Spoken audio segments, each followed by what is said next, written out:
This is the story of Tang Yeon-myeong, born into the prestigious lineage of poison and hidden weapons, the Sichuan Tang Family. However, the family has fallen into decline following an all-out war with the demon lord who sought to take Yeon-myeong's mother. With his father's death and facing the hatred and bullying of others, Yeon-myeong's life takes a difficult turn. Yet one fateful day, he suddenly finds a glowing sword, awakening memories of his past life where he reached the pinnacle of swordsmanship. Now in this life, he harbors only one wish: to live normally. But to achieve that, he must clear the obstacles hindering him. Before we continue the story, please leave a like, as today's like goal is 1,500 likes, and hit the subscribe button for more videos.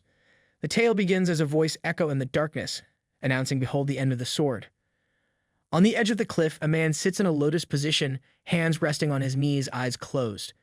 He is a towering figure with massive muscles, his body and face covered in scars, his hands wrapped in gray bandages, and his dark hair is pulled back into a bun. Before him, a sword is embedded in the ground, its hilt adorned with a long red ribbon that flutters in the wind, gracefully hovering above his head.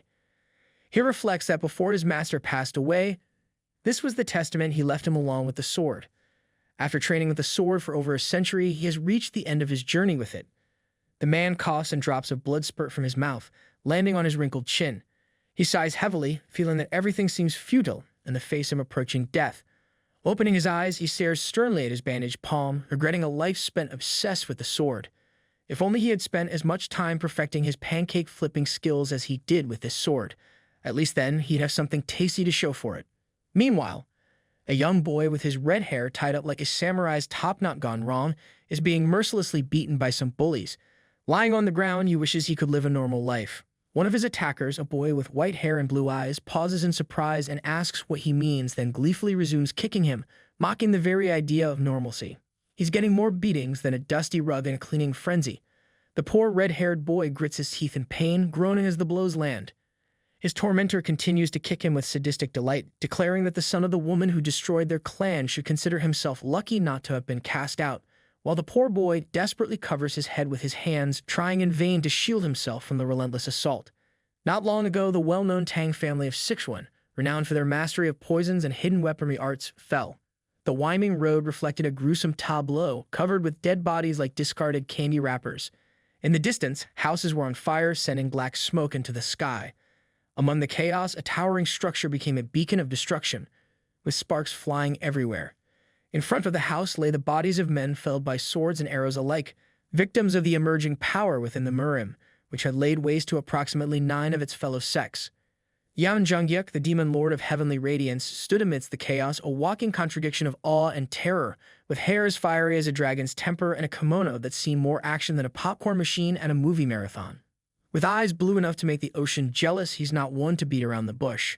No, when he wants something, he wants it, and he wants it now. He was a man of uncompromising will. If his proposals were rejected, he would not hesitate to use force. If he fancied a woman, he would ask for her hand in marriage, and if refused or ignored, he would take her away by force. Such eccentricities of Yeon-myeong extended to the Tang family in Sichuan. In the poison phoenix Tang Yeon-myeong, a girl with a long red braid becomes his target. Facing the heavenly radiance demon lord who has come to take her away, the Tang family from Sichuan fights with all their might and won. But as a result of pouring all their resources, the Sichuan Tang family walked a path of downfall. Meanwhile, the 3 bullies continue to beat up the red-haired boy. He is taking hits like he's auditioning for a stunt double in an action flick. He is punched in the face and blood starts trickling from his nostrils. He tries to get up from the ground, one hand flat on the dirt behind him, while his bullies, smiling cheerfully, watch him suffer. The white-haired boy raises his fist, asking how can he give up now, indicating that there's still a long way to go. The poor boy grits his teeth angrily, his dirty face covered with cuts and bruises, and glares at his bully, who violently kicks him in the face, questioning what he is looking at. The poor boy covers his face with his hands and falls back to the ground. The boy with the white hair sneers, suggesting if he doesn't like something, he should blame his mother. After a while, as the 3 teenage tormentors saunter off into the sunset like they're auditioning for a cliché Western movie, our poor red-haired protagonist is left sprawled on the ground like a rejected extra in a low-budget action flick. With a heavy heart and heavier bruises, he ponders the cosmic injustice of his situation. All because dear old mom caught the eye of the demon lord of heavenly radiance and accidentally set off a family feud worthy of a soap opera plot twist. Later, when a round and bright moon appears in the dark sky, with his shoulders slumping lower than a deflated balloon and his head hanging like a droopy sunflower, our hero trudges toward the distant glow of a house like a sad puppy seeking shelter from the storm. He reflects on the insults and outrages hurled at his mother and himself. In the lighted room, a door opens a crack. His mother, Tang Ji, anxiously asks why he is so late. Seeing her son's condition, she is shocked. She quickly runs to him, shouting his name, Yeon-myeong, worried about what has happened to his face. Yeon-myeong laughs in embarrassment as he rubs the back of his head, telling her that everything is fine. Just then, he coughs up blood. With tears in her eyes, she asks Yeon-myeong if the kids were bullying him. Faking a smile, he denies it and tells her that he fell on his own while playing with friends. His mother asks what if he scars his face. He assures her not to worry and says he will be more careful next time, then quickly rushes into his room. His mother asks if he has eaten as if a full stomach could somehow mend a broken spirit, but he replies that he doesn't have an appetite. Lying on his bed, Yeon-myeong knows it's not his mother's fault, but there's no one he can complain to. Raising his voice will only cause retaliation, just like what happened to his father, who was assassinated, and if they leave the family, there will be no one to protect them. Well, that's about as appealing as jumping out of a plane without a parachute. There's just no safety net to catch them if they fall. He wonders if things would have been different if his father were still alive. The next day, the same group of bullies starts beating Yeon-myeong again. One of them taunts him that he should stop exaggerating and stop being a drama queen, as it is just a beginning. As the intensity of the beating increases, the only girl among them, Yeon, tells them to stop as she has prepared hard to play with Yeon-myeong. She then takes out a set of needles, eager to test poisons on Yeon-myeong before the upcoming clan leader competition. The ugly gorilla Tang Yeon-myeong sits on top of Yeon-myeong, holding him down. He tells Yeon-myeong that a wrong needle might cripple him and that he should be thankful for being held down firmly. As Yeon-myeong begins her experiments, she reassures Yeon-myeong that the poison won't kill him. Once the effect of the poison is confirmed, he will be given an antidote. Then, with an evil grin, she injects him with the poison, telling him that he can't die. As Yeon-myeong suffers, she finds it amusing to watch his skin react painfully to the toxins. After a few hours, it starts raining, and Yeon-myeong thinks that if he closes his eyes, he would be free, but suddenly realizes then that there would be no one to protect his mother. He wishes he were stronger so he could take care of them. His deepest desire is to become strong enough to protect his mother and to live a normal life. Just then, Yeon-myeong notices a glowing sword nearby. He didn't realize it had been there all this time. For some reason, the sword feels familiar to him. Getting a hold of it, Yeon-myeong realizes that it is his sword, the one he had trained with for over 100 years. He recalls how he created the ultimate sword during his lifetime. How many lines did he draw, but it was so futile, as despite reaching the pinnacle of his abilities, he couldn't prevent his own death. Regret overwhelmed him. If he could live a second life, he wanted to live a normal life. He realizes that in this life he has remembered everything. He was a sword master in his past life, and now in his present life, he is Tang Yeon-myeong. As he pulls the sword out from the ground, a white aura engulfs him. Determined, he decides that from now on, he will live a normal life. The next morning, his mother tells him not to go out, worried about his injuries from the day before. But our resilient Yeon-myeong, with the stubbornness of a mule and the optimism of a lottery player, brushes off her concerns like yesterday's news and assures her that he will be okay. Meanwhile, the white-haired monkey, Munchin, thinks Yeon-myeong is avoiding them. Jeongul remarks that if Yeon-myeong doesn't want his mother to see him in his sorry state, he will come to them. Munchin shares that he will beat him thoroughly if he shows up today. A few seconds later, Yeon-myeong arrives. Yeon-myeong falls from a tree, pretending to be cute, but Yeon-myeong doesn't react. Munchin starts mocking Yeon-myeong, questioning why he looks unharmed. Yeon-myeong confidently assures Munchin that his attacks won't faze him, addressing him by name and leaving the bullies bewildered. Mistaking his boldness for madness, they tense up, with Jeongul ready to unleash his pent-up frustration. Suddenly, it's the bullies who are left scratching their heads, wondering if they stumbled into the Twilight Zone. Yeon-myeong then shocks them further by addressing each of them by their names, which offends Yeon-myeong, and she contemplates killing him or doubling the poison dosage. When Jeongul attempts to strike, Yeon-myeong swiftly grabs his head and thrusts it into the ground, stunning the group as Jeongul topples over. Panic sets in as Yeon-myeong approaches, taunting them about their feeble abilities despite their aspirations to compete in the clan leader competition. Munchin perceives Yeon-myeong's changed demeanor and charges toward him. However, Yeon-myeong swiftly grabs onto Munchin's hand and with a powerful twist, breaks it into pieces. He then confidently declares that the competition for the clan leader is pretty much decided. Inside the hidden poison hall, where the clan leader once resided and major family decisions were made, but now it's just a glorified boardroom for the elders to hash out their clan drama over tea and finger sandwiches. They are discussing the participants for the upcoming clan leader competition, particularly wondering if Poison Phoenix's son will participate, as he hasn't announced his intention yet.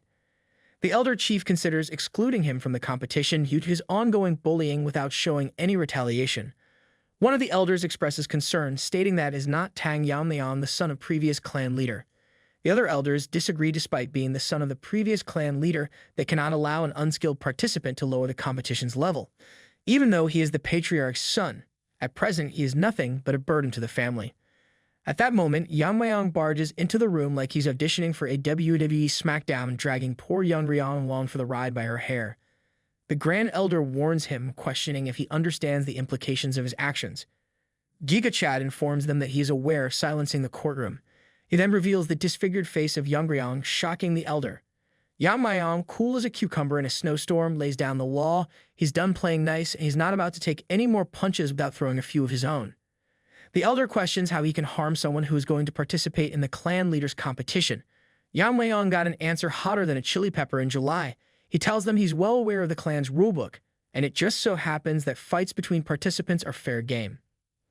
The Grand Elder asks if Yeon-myeong is implying that he will participate in the competition. Yeon-myeong retorts, asking the Grand Elder if that's not enough. He reveals that outside the main hall, Moochin and Jungle, who used to bully him, are buried in the ground.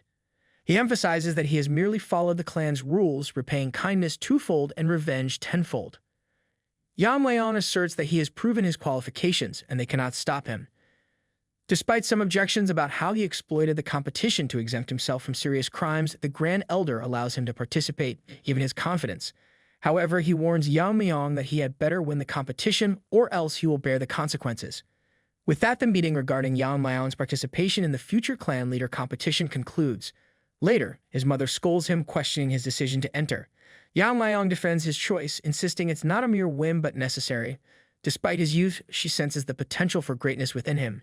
She refrains from delving into his techniques or how he overcame those bullies.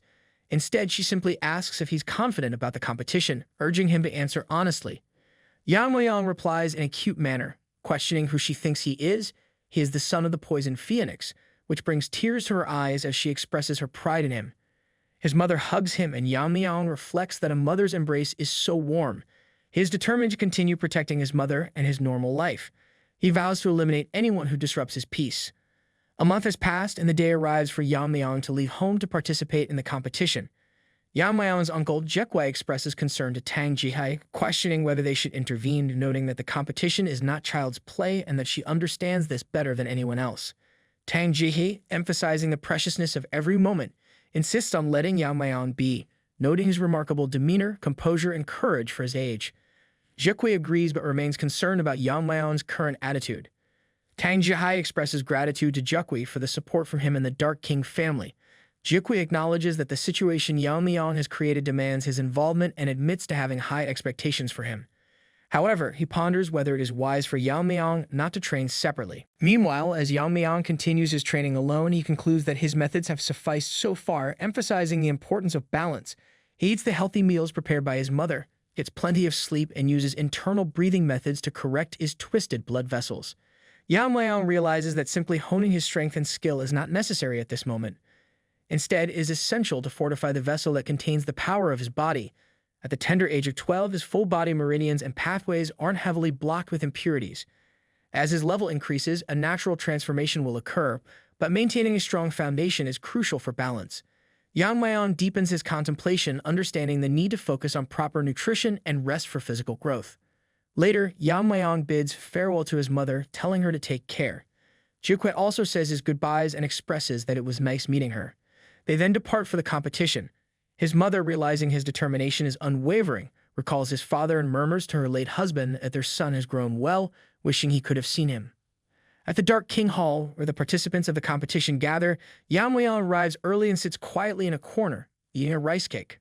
One of the participants notices him and remarks that he is the Poison Phoenix's son. Another bystander confirms this, noting that he is Tang Yeon-myeong, the one who bested Moochin. Another participant questions if it's just a rumor, mentioning that Yeon-myeong could not even learn martial arts. Hearing this, others murmur that the standard has plummeted since he is competing with them. Overhearing these comments, Yeon-myeong furrows his brow in concern. One of the participants then suggests taking him down right there and then. At that moment, a peculiar object strikes that bully squarely on the head. Another participant, sounding accusatory, claims that Yeon-myeong is using a hidden weapon. However, another one, confused, points out that it's just a half-eaten rice cake. Maintaining a calm demeanor, Yeon-myeong addresses the mob, reminding them that Muchin only went around with 2 others, but they are quite a big group. However, did not they hear how Muchin and his group got beaten up? He then taunts them that it doesn't matter if they did not hear it and tells them to experience it firsthand. Yeon-myeong tells them that even with a crippled hand, Muchin didn't run away. He then challenges them, asking if they will run away. The group of bullies, unable to tolerate the insult, is ordered by their leader to teach Yeon-myeong a lesson and take him down immediately.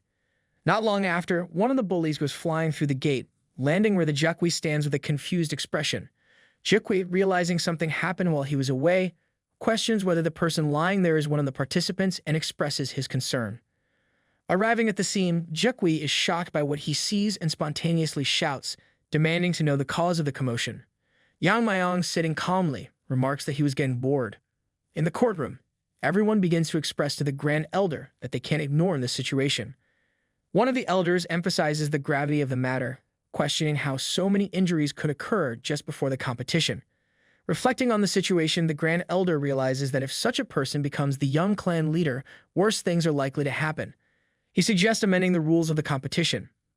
Later, the elders decide to return to the competition ground where the participants are gathered.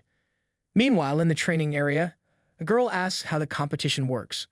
Another girl in glasses whispers that participants undergo 2 to 3 years of training at the Common Mountain and then proceed to one-on-one duels. Surprised, the first girl inquires about her identity, but the girl in glasses insists that she was just answering the question. The first girl mentions that the competition's details are supposed to be confidential and asks how she knows. The girl in glasses brags that her father works at the general office and that she received a little tip from him. Their conversation is abruptly interrupted by a voice urging everyone to be silent. Jukwi announces that they have finally arrived and introduces himself as the Dark King clan leader who will be overseeing the competition. He begins explaining the order of the competition. The crowd is amazed to see Jukwi, the youngest leader ever.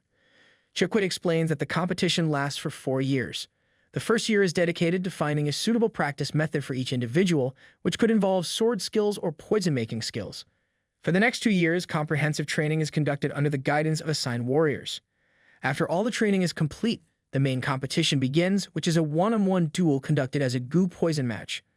The crowd is shocked to learn about goo poison, a method involving placing strong poisons in a jar to fight each other and refine a potent toxin.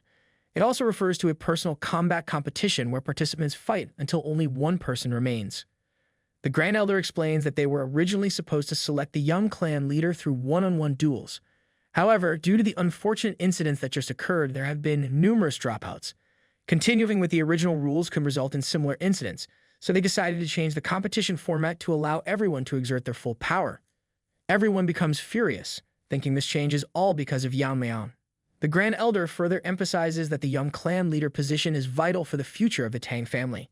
He stresses that this is not a mere child's fight, but a noble ceremony where one risks their life to challenge their limits. The victor will possess everything of the Tang Sichuan family, embodying the principles of fighting, surviving, and conquering. The Grand Elder announces the names of those who will survive through the Gu prison: Tang Jonggol, Tang Munchin, Tang Yeon-myeong, Tang Sacheon, Tang Juklin, and Tang Yeon-myeong. Meanwhile, Yeon-myeong reflects that the challenge doesn't seem hard at all. Later at night, in the Sichuan Province Black Death Alliance territory, the main camp of the Dark Moon Sword Sect, a meeting takes place in a dimly lit room. Makin-hu addresses his executives, acknowledging their busy schedules but urging them to listen to his important message. He mentions the recent scheme plotted by the Tang family. Another executive asks if he is referring to the young clan leader competition, and another adds that their spies reported the competition was declared a few days ago.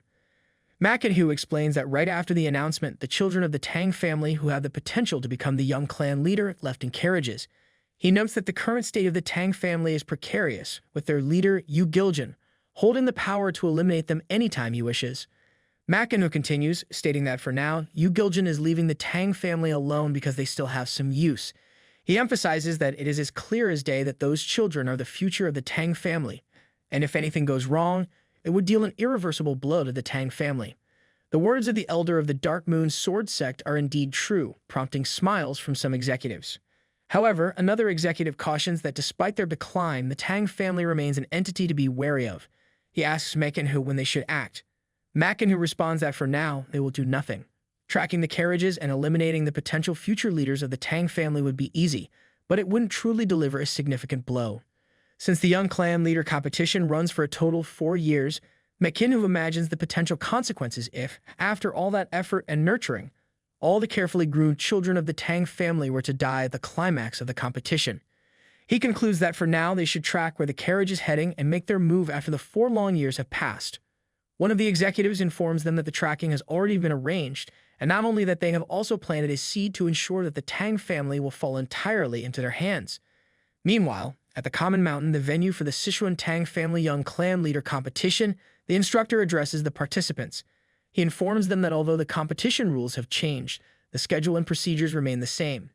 During the competition, participants will be called by numbers instead of names, with each group consisting of 4 members, and they are in Group 7. The instructor explains this clearly and authoritatively.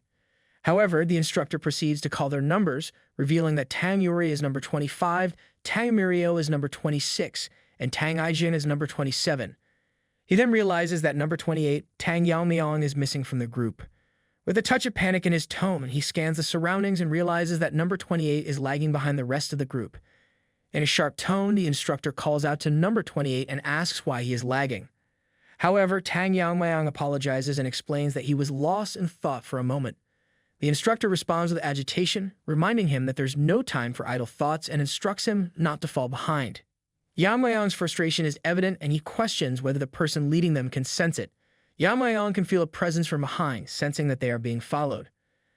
After a while, the group arrives at the front of a cliff, leaving Tang Yuri puzzled. She asks the instructor if this is the correct place, her voice tinged with uncertainty. Before the instructor can answer, a voice emanates from the cliff, sending shivers down everyone's spine. It asks that Group 7 give the password. The participants are shocked, and the instructor answers firmly that Poison King of Hidden Poison. Despite the surreal situation, the password is confirmed by the cliff, its voice booming with authority. A man emerges from the cliff, introducing himself as Jigul Changshin. He greets everyone and explains that he is here to assist them in their competition. His voice resonates with a sense of reassurance as he speaks. Jigul Changshin explains that the Jigul family was once one of the 5 great families, like the Sichuan Tang Family and masters of formations. However, they have now fallen due to the invasion of Heaven's Brilliance Demon Lord, but thanks to the support of the Tang family, their family barely managed to survive. Jigul Changshin continues, his voice carrying the weight of past struggles, explaining that in return, they prevent external forces from intruding in this competition. As he leads them inside the formation within the cliff, he emphasizes that the Jigul family will assist the proceedings through their formation techniques. He then uses his formation technique. Startled at the brilliance of Changshin formation technique, Tang Yuri remarks with determination that this is the formation technique of the Jigul family. Tang Yeon remarks with awe that one can't tell the season or space here, marveling at the possibility. Meanwhile, Tang Yeon wonders about Tang Yeon-myeong, noticing that he isn't concentrating at all. She recalls that he was the same in the carriage, her concern growing as she ponders his behavior. Thinking back to when the participants were on their way to the cliff, the instructor had mentioned that once they arrive, they will be moving together for 3 years and asked them to introduce themselves. Tang Yuri, her voice brimming with excitement, asks Yeon-myeong if he is Tang Yeon-myeong.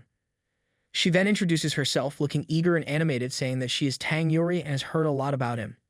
She mentions that everyone at the competition knows about the fight he had that day. Then Tang Yeon introduces herself, saying it is nice to meet everyone.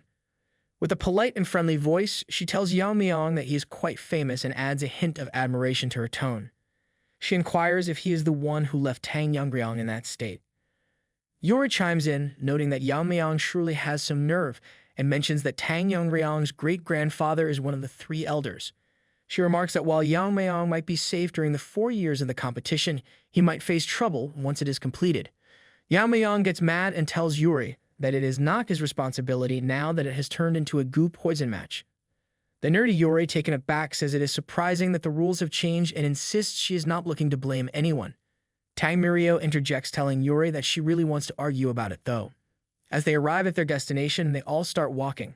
Tang Yeon keeps glancing at Yeon-myeong, thinking to herself that she won't let anything he does slide. She then bumps into the other girls as they both stop, realizing that instructor Jiggle Changshin has disappeared. They start to panic, wondering how he vanished when he was right in front of them a moment ago. Tang Yeon-myeong remarks that getting lost in the formation could trap them in a spatial lift. She wonders whether instructor Jiggle himself got caught in his formation. She questions what they will do and how they will get out of there. Tang Yeon-myeong comments if they stay put, maybe someone will come to rescue them. Suddenly, Tang Yeon-myeong notices Yeon-myeong heading somewhere and can't understand what is on his mind, why he is so calm, and what he plans to do. Meanwhile, walking in a different space, Jiggle Changshin realizes that the children have probably started to panic by now. He knows there is no way to get out of the Jiggle family's phantom dome of 7 castles without a spell. He reflects on the pettiness of the Tang family elders, who would kill an entire group just because of one child. Grand Elder Tang himself had asked Changshin to eliminate participant number 28. While this serves localized purposes, it would also strengthen the relationship between the Jiggle and Tang families. However, Changshin cannot ignore the inherent unfairness of the competition. He recognizes that this will hurt the Tang clan in the long run, even if it allows them to achieve their immediate goals. Despite this, he understands that the Jiggle family's position will only improve through these actions. While pondering this, Jiggle Changshin feels the entire space shake and hears a strange sound. Turning around to see the source, he is startled to find contestant number 28 staring at him eerily through a spatial crack. The old man cries out in fright, unable to comprehend how this is possible. Smiling, Yeon-myeong asks Master Jiggle why he ran away so quickly. He explains that their steps don't match because they are inexperienced, making it difficult for them to keep up with him. Yeon-myeong humbly requests him to be more careful in the future and not leave them behind. Jiggle Changshin acknowledges that a mistake was indeed made. He looks suspiciously at Yeon-myeong, trying to figure out how he managed to find himself here since there was no apparent gap. Yuri asks how he did it. Yeon-myeong replies that he simply cut through space. In awe, she cannot believe that Yeon-myeong managed to cut the incarnation. Mirio, trying to keep everyone focused, asks the group to be quiet, explaining that now is not the time to worry about that. She points out that they were lucky to find instructor Jiggle and emphasizes the importance of following him carefully, this time to avoid losing him again. However, when they look, they realize he is missing once more. With a contented exhale, Yeon-myeong realizes his guesses were justified. Meanwhile, Jiggle Changshin curses himself, baffled that he, a member of the Jiggle family, is running away in his own formation. He reflects on the boy's piercing eyes and realizes that simple tricks cannot deceive him. He wonders how a child could barely 12 years old show such spirit. After a few minutes of running, Jiggle Changshin finds the exit leading to the training grounds. He jumps outside in a panic, finally escaping the formation and falling to his knees in relief, thinking this should be enough. He believes no matter what method the boy uses, he can't get in here. However, his relief is short-lived as he hears someone call out to him. Standing in front of him is Tang Yeon-myeong, the overseer of the 7th group. Noting that the old man looked disheveled, Tang Yeon-myeong observes that the members of the 7th group are nowhere to be seen. When Yeon-myeong asks Jiggle Changshin what is wrong, Changshin tries to calm down, remembering that he was prepared for such questions. He explains that the 7th group would not be competing. He explains that he waited for a long time, but the participants never showed up. He speculates that they might have been attacked by bandits or wild animals, further stating that such unfortunate events can happen without warning and cannot be predicted. Consequently, the competition will have to continue without the 7th group. As soon as Master Jiggle says this, the space behind him crackles again. Turning around in fright, Jiggle Changshin realizes that there's no way his formation would just crack like that. Grasping his sword, Tang Yeon-myeong asks the old man if intruders have broken through here as well. Locking the Yeon-myeong's way, Jiggle insists he will go and check it out himself. Just then, a dagger strike is heard on the other side of the formation. The space behind Master Jiggle shatters into pieces. He is startled, realizing that his formation, one of the highest forms of the Jiggle family's techniques, has been broken. He is shocked, as no one had ever been able to break the phantom dome of the 7 locks so easily. Seeing the face of the 28th participant on the other side, Jiggle Changshin is taken aback. Meanwhile, after stepping out, Yeon-myeong smiles grimly, expressing relief and concern for Master Jiggle's well-being. Tang Yeon-myeong is astonished that Tang Yeon-myeong has broken the phantom dome with such ease. She is even more amazed that he managed to create an opening using an ordinary short sword. She questions how this is possible. Yeon-myeong explains that he hadn't destroyed the formation, but had only made an opening. He urges them to leave quickly as the opening will close soon. Their discussion is interrupted by the voice of the warden, who points his sword at the children and asks if they are from the 7th group. Confirming this, Tang Yeon-myeong asks the warden who he is. Yang points out to the man's hood, noting the Tang family crest painted on it. Lowering his sword, Tang Wanjin expresses that he was worried that they might have been attacked, as Instructor Jigel had suggested, but is relieved to see they are safe. Master Jigel Changshin looks terrified, while Yang mentions that it seems they were mistaken for being lost. He adds that thanks to marking the entrance of the formation, they were able to find their way back easily. The girls, surprised and confused, realize Jigel Changshin might have had a reason for his actions. Yang realizes that Jigel Changshin is likely acting under the Tang family's orders. For now, he decides to let it be, as his suspicions are not yet confirmed. However, he resolves that if it is revealed after the competition that Jigel Changshin collaborated with the elders against him, he will take action to root out the Jigel clan completely. Jigel Changshin quickly apologizes for his mistake and rushes off to check the broken formation. Meanwhile, Wanjin addresses the participants, explaining that there was some disturbance and welcoming them for arriving safely. He apologizes for the lapse in their escort's performance and introduces himself as Tang Wanjin, a member of the Bongwi Brigade responsible for their training during the competition period. Mirio realizes that the Bongwi Brigade, a direct military force under the former young clan leader of the Tang family, had disappeared years ago. Each member of the Bongwi Brigade was as powerful as a great leader, making it one of the Tang family's most formidable elite forces. She further understands that the previous young clan leader was Yang mother, the Poison Phoenix. Yang then asks Wanjin why he is not in the Tang family. Wanjin explains that years ago, they fought a desperate battle to protect their master, the young clan leader Poison Phoenix, against Heaven's brilliant demon lord. Unfortunately, they were defeated, failing to protect their own master, which left them feeling like sinners. Wanjin concludes his introduction there and instructs everyone to listen carefully as he explains the competition rules. He begins by explaining that the first year of the competition is a period for autonomous practice. Participants can train as they see fit and receive martial arts scriptures or teachings based on their performance. Yuri thinks about the legendary technique of the Tang family, the 10,000 Heavenly Flower Rain, which was lost while fighting Heaven's brilliant demon lord. She wonders if it can also be included in their training. Wanjin explains that the 10,000 Heavenly Flower Rain is granted to the one who becomes the young clan leader. Though the technique is incomplete, its essence has been passed down by the elders. Yang realizes that the 10,000 Heavenly Flower Rain is a technique that handles numerous hidden weapons like a storm, similar to the sword control technique. He considers that maybe he can try to mimic it to some extent. Wanjin further explains that they will receive the essence of the 10,000 Heavenly Flower Rain from the elders one by one. He admits he doesn't know if they can truly handle the technique, but encourages them to focus solely on their training. Whether they choose to train together or individually, they should feel free to do so, emphasizing the importance of dedication and practice. Yuri asks Wanjin where they will be staying and sleeping. Wanjin responds that they must become self-sufficient in the forest, as comfort will not make them strong. He emphasizes that adapting to extreme environments is a priority at their current level. Holding his hand gripped tight, Wanjin instructs them to start practicing based on their judgment. Yang comments that it is okay to live comfortably, noting that proper nutrition is important during the growth period and suggesting that adapting to the forest's environment seems unnecessary. Wanjin stares at him deadly, while the others are shocked and scared. Wanjin realizes that Yang attitude epitomizes arrogance. If this child is indeed the one who broke the barrier, it might be good to verify his abilities. Shocked, the other three immediately try to stop Yang from continuing his nonsensical behavior. Wanjin suddenly announces that if Yang passes a test, he can stay in the manor inside the formation. If he fails, he better be ready for the consequences. The test is simple. Team members will surround Yang and throw hidden weapons at him. The test ends if he manages to block or dodge them within 5 steps.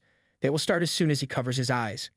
Yang, our Giga Chad, obediently covers his eyes, while the ninjas on the trees remain calm. A tense silence envelops the scene. Mirio ponders why the ninjas aren't attacking immediately, realizing they might be deliberately increasing the pressure over time. Suddenly, the ninjas launch 167 blades at Yang. With swift precision, our boy draws his blade and effortlessly deflects all the incoming blades. This display underscores a crucial aspect of martial arts. It's not just about technique, but also about fundamental principles such as weight, speed, and adaptability. The martial arts of Ascension encapsulate techniques like breaking, scattering, attaching, cutting, and sharpness. For Yang, who had already attained enlightenment through the sword in his previous life, deflecting the hidden weapons was a straightforward task. However, for those who had only trained without achieving enlightenment, it came as a shock. Wanjin observes that with just a single movement, Yeon-myeong repelled all the hidden weapons, but upon closer inspection, he realizes they weren't repelled but attracted. After effortlessly neutralizing each threat, Yeon-myeong removes his bandage and queries if he has passed the test. Wanjin, standing there completely stunned, manages to tell Yeon-myeong while coughing that he has indeed passed and can go to the manor to rest. However, Tang Yeon-myeong interjects, reminding him that he shouldn't leave his team behind to enjoy comfort alone. Yeon-myeong, with a mischievous grin, teases about the different taste of meals in the manor, but questions if they even provide meals in the forest, trying to make them jealous. Furious, Mirio tells him to stop right there, while the other two try to calm her down. Witnessing this, Wanjin feels relief seeing that the other members haven't lost their motivation. However, he realizes that the outcome of the battle may have already been decided before the competition even began. He acknowledges that Yeon-myeong could be the one, maybe he can revive the Sichuan Tang family. Meanwhile, turning behind, Yeon-myeong instructs his team members to make sure to include meat with every meal, mentioning that they need to eat well during their growth period. This time, they're hunting a pack of wolves for their dinner in the cave where they reside. Tang Yeon-myeong comments that it's fortunate the paralysis poison they prepared worked. Aijin adds that if they keep doing this, they should be fine. Later, as they eat, Yuri praises Tang Aijin's impressive poison-making skills, while Aijin notes that her rainstorm technique is not ordinary either. Tang Yuri continues reflecting on their journey. She mentions that it's been about 4 months since their first day, during which they were busy running away. She recalls their struggle with a bear encounter and the difficulty of finding prey, resorting to eating grass roots. They shed tears of relief when they finally succeeded in hunting. It was tough, but they somehow managed to find shelter.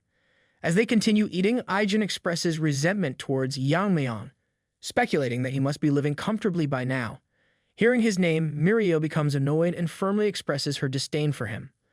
Aijin explains that she was merely curious, but Mirio dismisses her explanation, expressing annoyance. She asserts that Yeon-myeong is probably idling around by himself, waiting and watching. With a hint of indication, she predicts that once he goes to the manor, he'll receive what he deserves. Aijin mentions that considering Yeon-myeong's earlier performance, if he has continued to train until now, he must have become incredibly strong. Suddenly, Mirio realizes that all the meat has disappeared, not realizing her grave mistake. Tang Yuri admits that she ate it. Furious, Mirio and Aijin, holding knives to Yuri's face, lock the light, possibly planning to kill her for eating their food. In the Gangdong Mountains within the Seven Locks Phantom Dome Formation stronghold, our Jigachad is standing in the middle of the training ground, surrounded by the warriors of the Bongwi Brigade. Wanjin swiftly issues the command to commence. Responding promptly, the warriors initiate their onslaught from all angles. Yeon-myeong remains poised, effortlessly deflecting the charging warriors' blows. Despite some warriors falling, a multitude persists. Evading each attack with finesse, Yeon-myeong retaliates relentlessly. Realizing the moment is ripe to try out his new technique, Yeon-myeong grips a ring-like sharkin as his weapon. In one fluid motion, he tosses the weapon while leaping through the air. Witnessing Yeon-myeong's actions, the warriors get themselves ready, anticipating the onslaught. As Yeon-myeong's weapons scatter unpredictably, the warriors struggle to foresee their trajectories. One warrior voices the futility of attempting to block such randomness, only to realize too late as the shurikens find their mark relentlessly. Amidst the chaos, a warrior exclaims in astonishment at the incredible speed of the shurikens, too swift for the human eye to follow. Observing the spectacle from the edge of the training ground, Wanjin finds himself in disbelief. He remarks that what he's witnessing cannot be real, as Yeon-myeong effortlessly neutralizes trained members within moments, controlling the power of his wide attack to merely graze everyone's skin. Wanjin speculates whether this technique was something Yeon-myeong created. Seeking clarification, Wanjin queries Yeon-myeong, who modestly attributes the feat to himself. Acknowledging the difficulty of even blocking such a technique, Wanjin expresses admiration, prompting him to inquire about its name. Yeon-myeong responds that he named it Whirling Line Frenzy Dance. Wanjin remarks to Yeon-myeong about the significant internal energy consumption associated with the Whirling Line Frenzy Dance, questioning how he manages it. Wanjin elaborates, mentioning that he once sought a manual on eye techniques from one of the warriors. He recalls encountering two techniques, piercing sky eyes and current flow eyes. The warrior advised prioritizing piercing sky eyes over current flow eyes due to the latter's incomplete status. Yeon-myeong, with confidence befitting his prowess, asserts to Wanjin that he has indeed mastered current flow eyes. Wanjin, taken aback by this revelation, finds himself stunned by Yeon-myeong's claim. He questions himself how Yeon-myeong managed to master such an ancient and incomplete technique of the Tang family. Yeon-myeong explains that although the essence of current flow eyes was missing, he recognized it as part of the ascendant martial arts. Using this technique, he can throw weapons along the trajectory he visualizes, allowing him to hit precise points with minimal internal energy expenditure. Wonjin, no longer easily surprised, informs Yeon-myeong that in 2 months, kids from his team will arrive to undergo the same test under identical conditions. He reveals that these kids have already demonstrated the skills necessary to advance to the next test, but opted to return more refined. Yeon-myeong concludes that it's good for his teammates and expresses excitement to see how strong they have become. As he walks away from the training ground, Wonjin reflects on his earlier worries about the kids' training methods, but dismisses them as irrelevant. Yeon-myeong, meanwhile, ponders his past life, where his only connection was with his master, the Sword Ghost. Now, despite his origins and past actions, he is forming new bonds, which he considers part of an ordinary life. He finds himself missing his teammates and realizes that he wants to see them soon, lost in thoughts of his previous days. Back in the cave where the 3 participants had taken shelter, Mirio, with a grim expression, angrily shouts at Tang Yeon-myeong, accusing him of eating all the food. 2 months have passed, and it is time for the remaining participants to join Yeon-myeong at the manor. Mirio, now highly determined, reflects on their progress. She notes that on the first day of training, they were mere novices, but now they have reached an entirely new level of power. With a fierce expression, she declares that before reuniting with Yeon-myeong, she intends to excitedly split his head in half. With a scary expression, she imagines a future scenario where at the end of the competition, the announcement declares, "Down with Yeon-myeong, it is victory for the 7th team." The group arrives in front of the manor, each sporting a grumpy expression. Tang Mirio shouts for Tang Yeon-myeong to come out immediately, but after a while there is no response. The manor is strangely quiet. Tang Mirio wonders aloud why it is so silent and speculates if he has run away. Clenching her fist, Tang Yuri laments that she wanted to smash his head. She joins in, sharing the same frustration. Tang Mirio then notices that only the 2 of them are raging and shouting. When she turns her head towards Aijin, who stands at the back, she is shocked to find Tang Yeon-myeong standing there next to her. Both are stunned, their jaws dropping in disbelief. With a relaxed expression, Yeon-myeong reveals that he was hiding to surprise them and asks what they intended to do with his head. The shock on their faces is evident as they try to process the situation. Yeon-myeong smiles and teasingly calls Mirio a cutie. Tang Mirio looks shocked as she tries to process what has just happened. Yeon-myeong asks them what they are doing, further teasing them by recalling their talk about smashing head and splitting it in 2. He then asks if they will show him the results of half a year's training or if he should attack first, his eyes glinting mischievously. However, Mirio quickly becomes scared and says there is no way they were serious, insisting it was all a joke. With this unexpected turn of events, she ponders how they failed to notice him. Living in the forest should have sharpened their senses, but she wonders if this is the difference between them as she continues to contemplate the situation. Tang Mirio observes that he has grown taller and even his face has changed. Startled by her own thoughts, she realizes she is developing feelings for him, rationalizing that it's because she has only seen animals in the forest until now. Hugging his 2 friends, Yeon-myeong reassures her not to be too discouraged. He acknowledges that from his perspective, Mirio has become incomparably stronger than before. With a teasing tone, he adds that she might seem less impressive only because he is there. In the meeting room where the Jegal clan's elders hold their gatherings, Jegal Changshin arrives. One of the Jegal elder acknowledges his presence while another comments that it has been 6 months. It is hard to see his face. Jegal Changshin, also famous as Jeonju, taking his seat, suggests they get straight to the point as they don't have all day. He asks other elders if there is anyone of note in their group. One of the elders speaks up, mentioning that participant number 2, Aka Yeon-myeong, has shown a notable growth rate compared to others. He explains that rather than a will to become stronger or to survive, it seems she is burning with immense hostility towards someone and is feeding on that emotion. Another elder interjects, mentioning that if they are discussing potential winners, they can't ignore participant number 10, who passed the warrior's test in just a month. As the discussion continues, Jegal Changshin dwells on his own thoughts, noting that participants number 2 and 10 have certainly stood out, but compared to number 28, they seem quite ordinary. With a grave expression, Jegal Changshin recounts his observations of participant number 28, thinking that it was surprising enough that number 28 broke out of the formation, but when he spied on number 28's training later, he was utterly shocked as the participant demonstrated skills that even skilled masters couldn't perform. However, recruiting participant number 28 is too risky since he seems to have noticed his scheming. One of the elders, sensing Jeonju is uneasy, interjects with concern, asking if he is all right. The old man, already startled, thinks to himself that it's probably better not to bring up his true concerns. He then dismisses it, saying that it's nothing and that he tried to find someone from his group but found nothing. Jiggle Changshin then addresses the other elders, expressing that hearing about participant number 2 has piqued his interest. He suggests recruiting number 2 and introducing her to his nephew, who is quite a character. He mentions that he heard number 2 has a disfigured face from a facial injury, and it should be hard to sway the heart of such a child. He proposes that if they help this child win the competition and become the young clan leader, then engage her with his niece, the Jiggle family will officially become the external family of the Tang family head.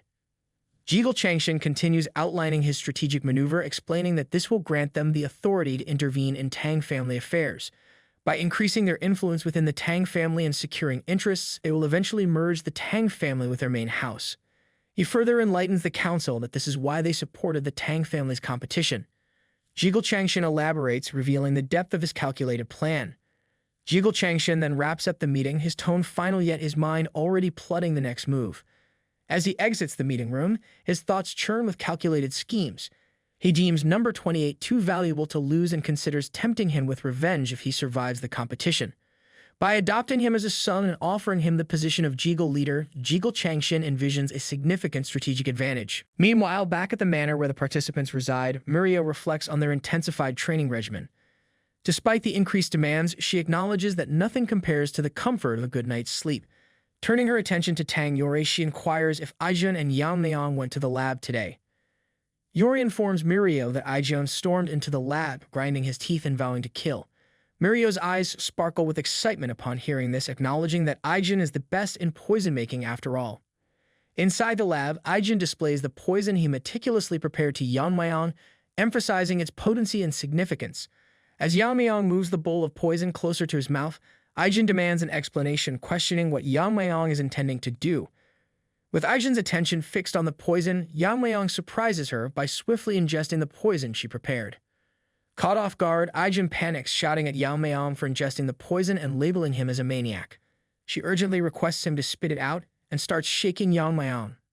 Worried, Aijun wonders if the poison is already taking effect.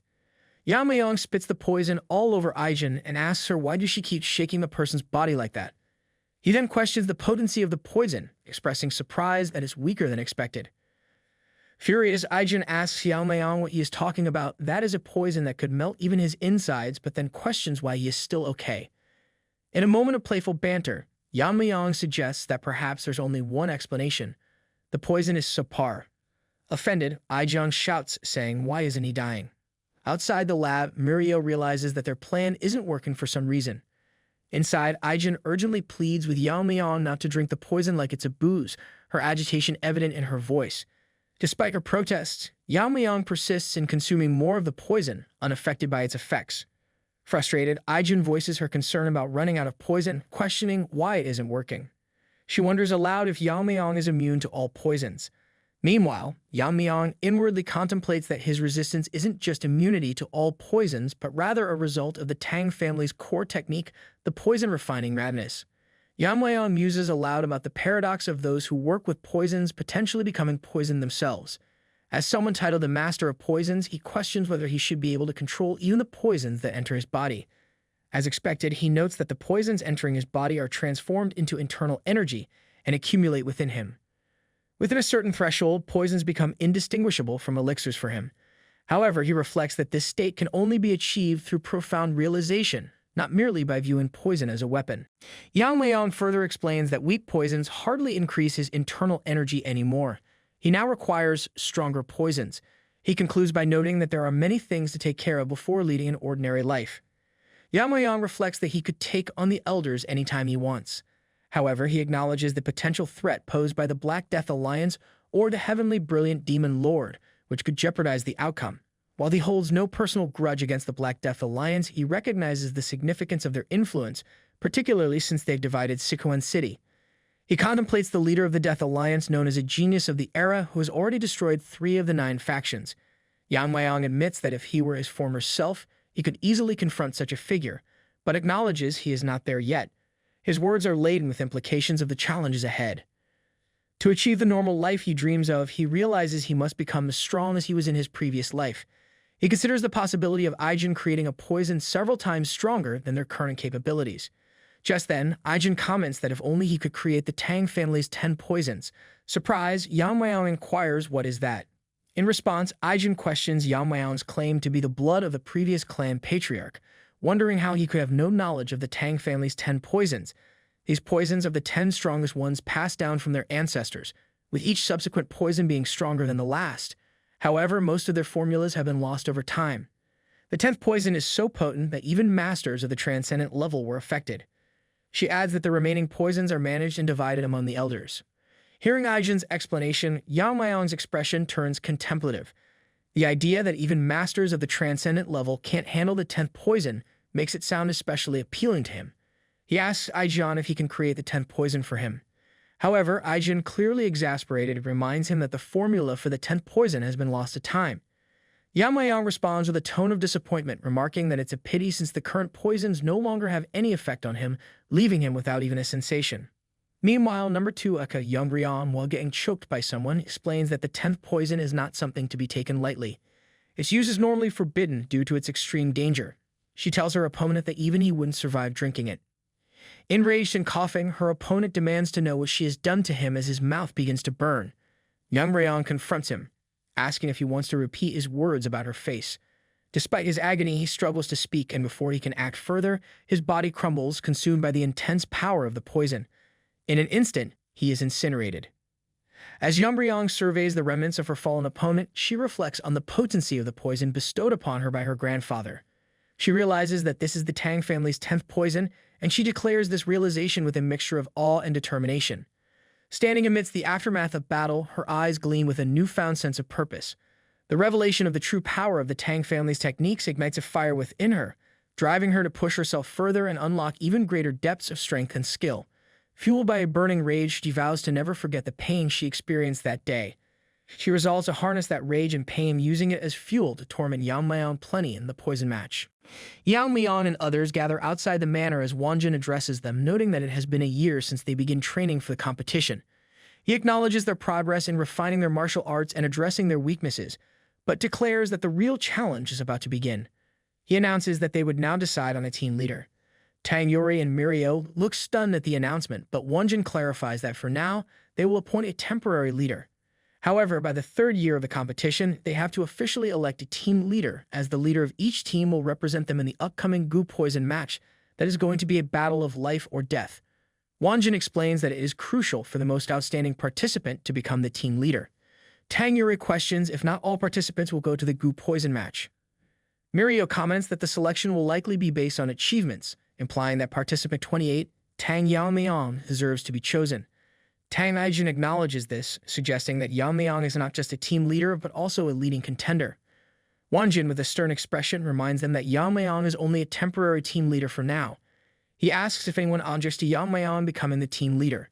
Then Wonjin calls for Yeon-myeong to step forward and extends a wooden box toward him. Curious about its contents, Yeon-myeong inquires. Wonjin explains that it contains the Tang family's elixir, known as the Heavenly Heart Pill.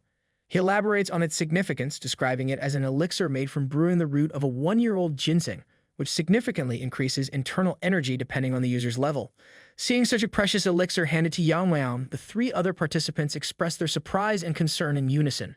However, they also recognize it as a privilege bestowed upon the person becoming the team leader. They understand that the Tang family has high expectations for them all.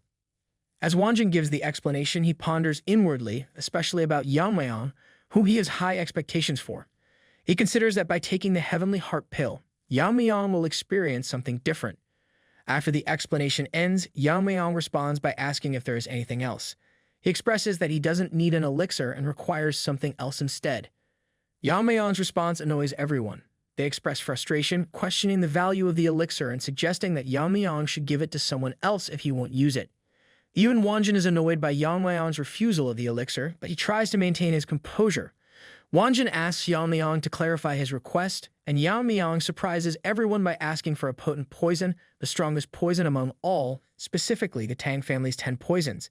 This unexpected request shocks them all. Later, in a room, Yeon-myeong shows his weapons to the others. Mirio questions him about the absence of elixir, wondering if the weapons are all he brought. Yeon-myeong responds that he couldn't obtain the Tang family's 10 poisons, so he brought the weapons instead. Hearing Yeon-myeong's explanation, Mirio becomes annoyed, criticizing him for not bringing the elixir and deeming him foolish. Yori, however, suggests respecting Yeon-myeong's choice. Aijin attempts to diffuse the tension by pointing out that the elders would be pleased to have saved a heavenly heart pill. Yeon-myeong comments that he has not returned the heavenly heart pill yet.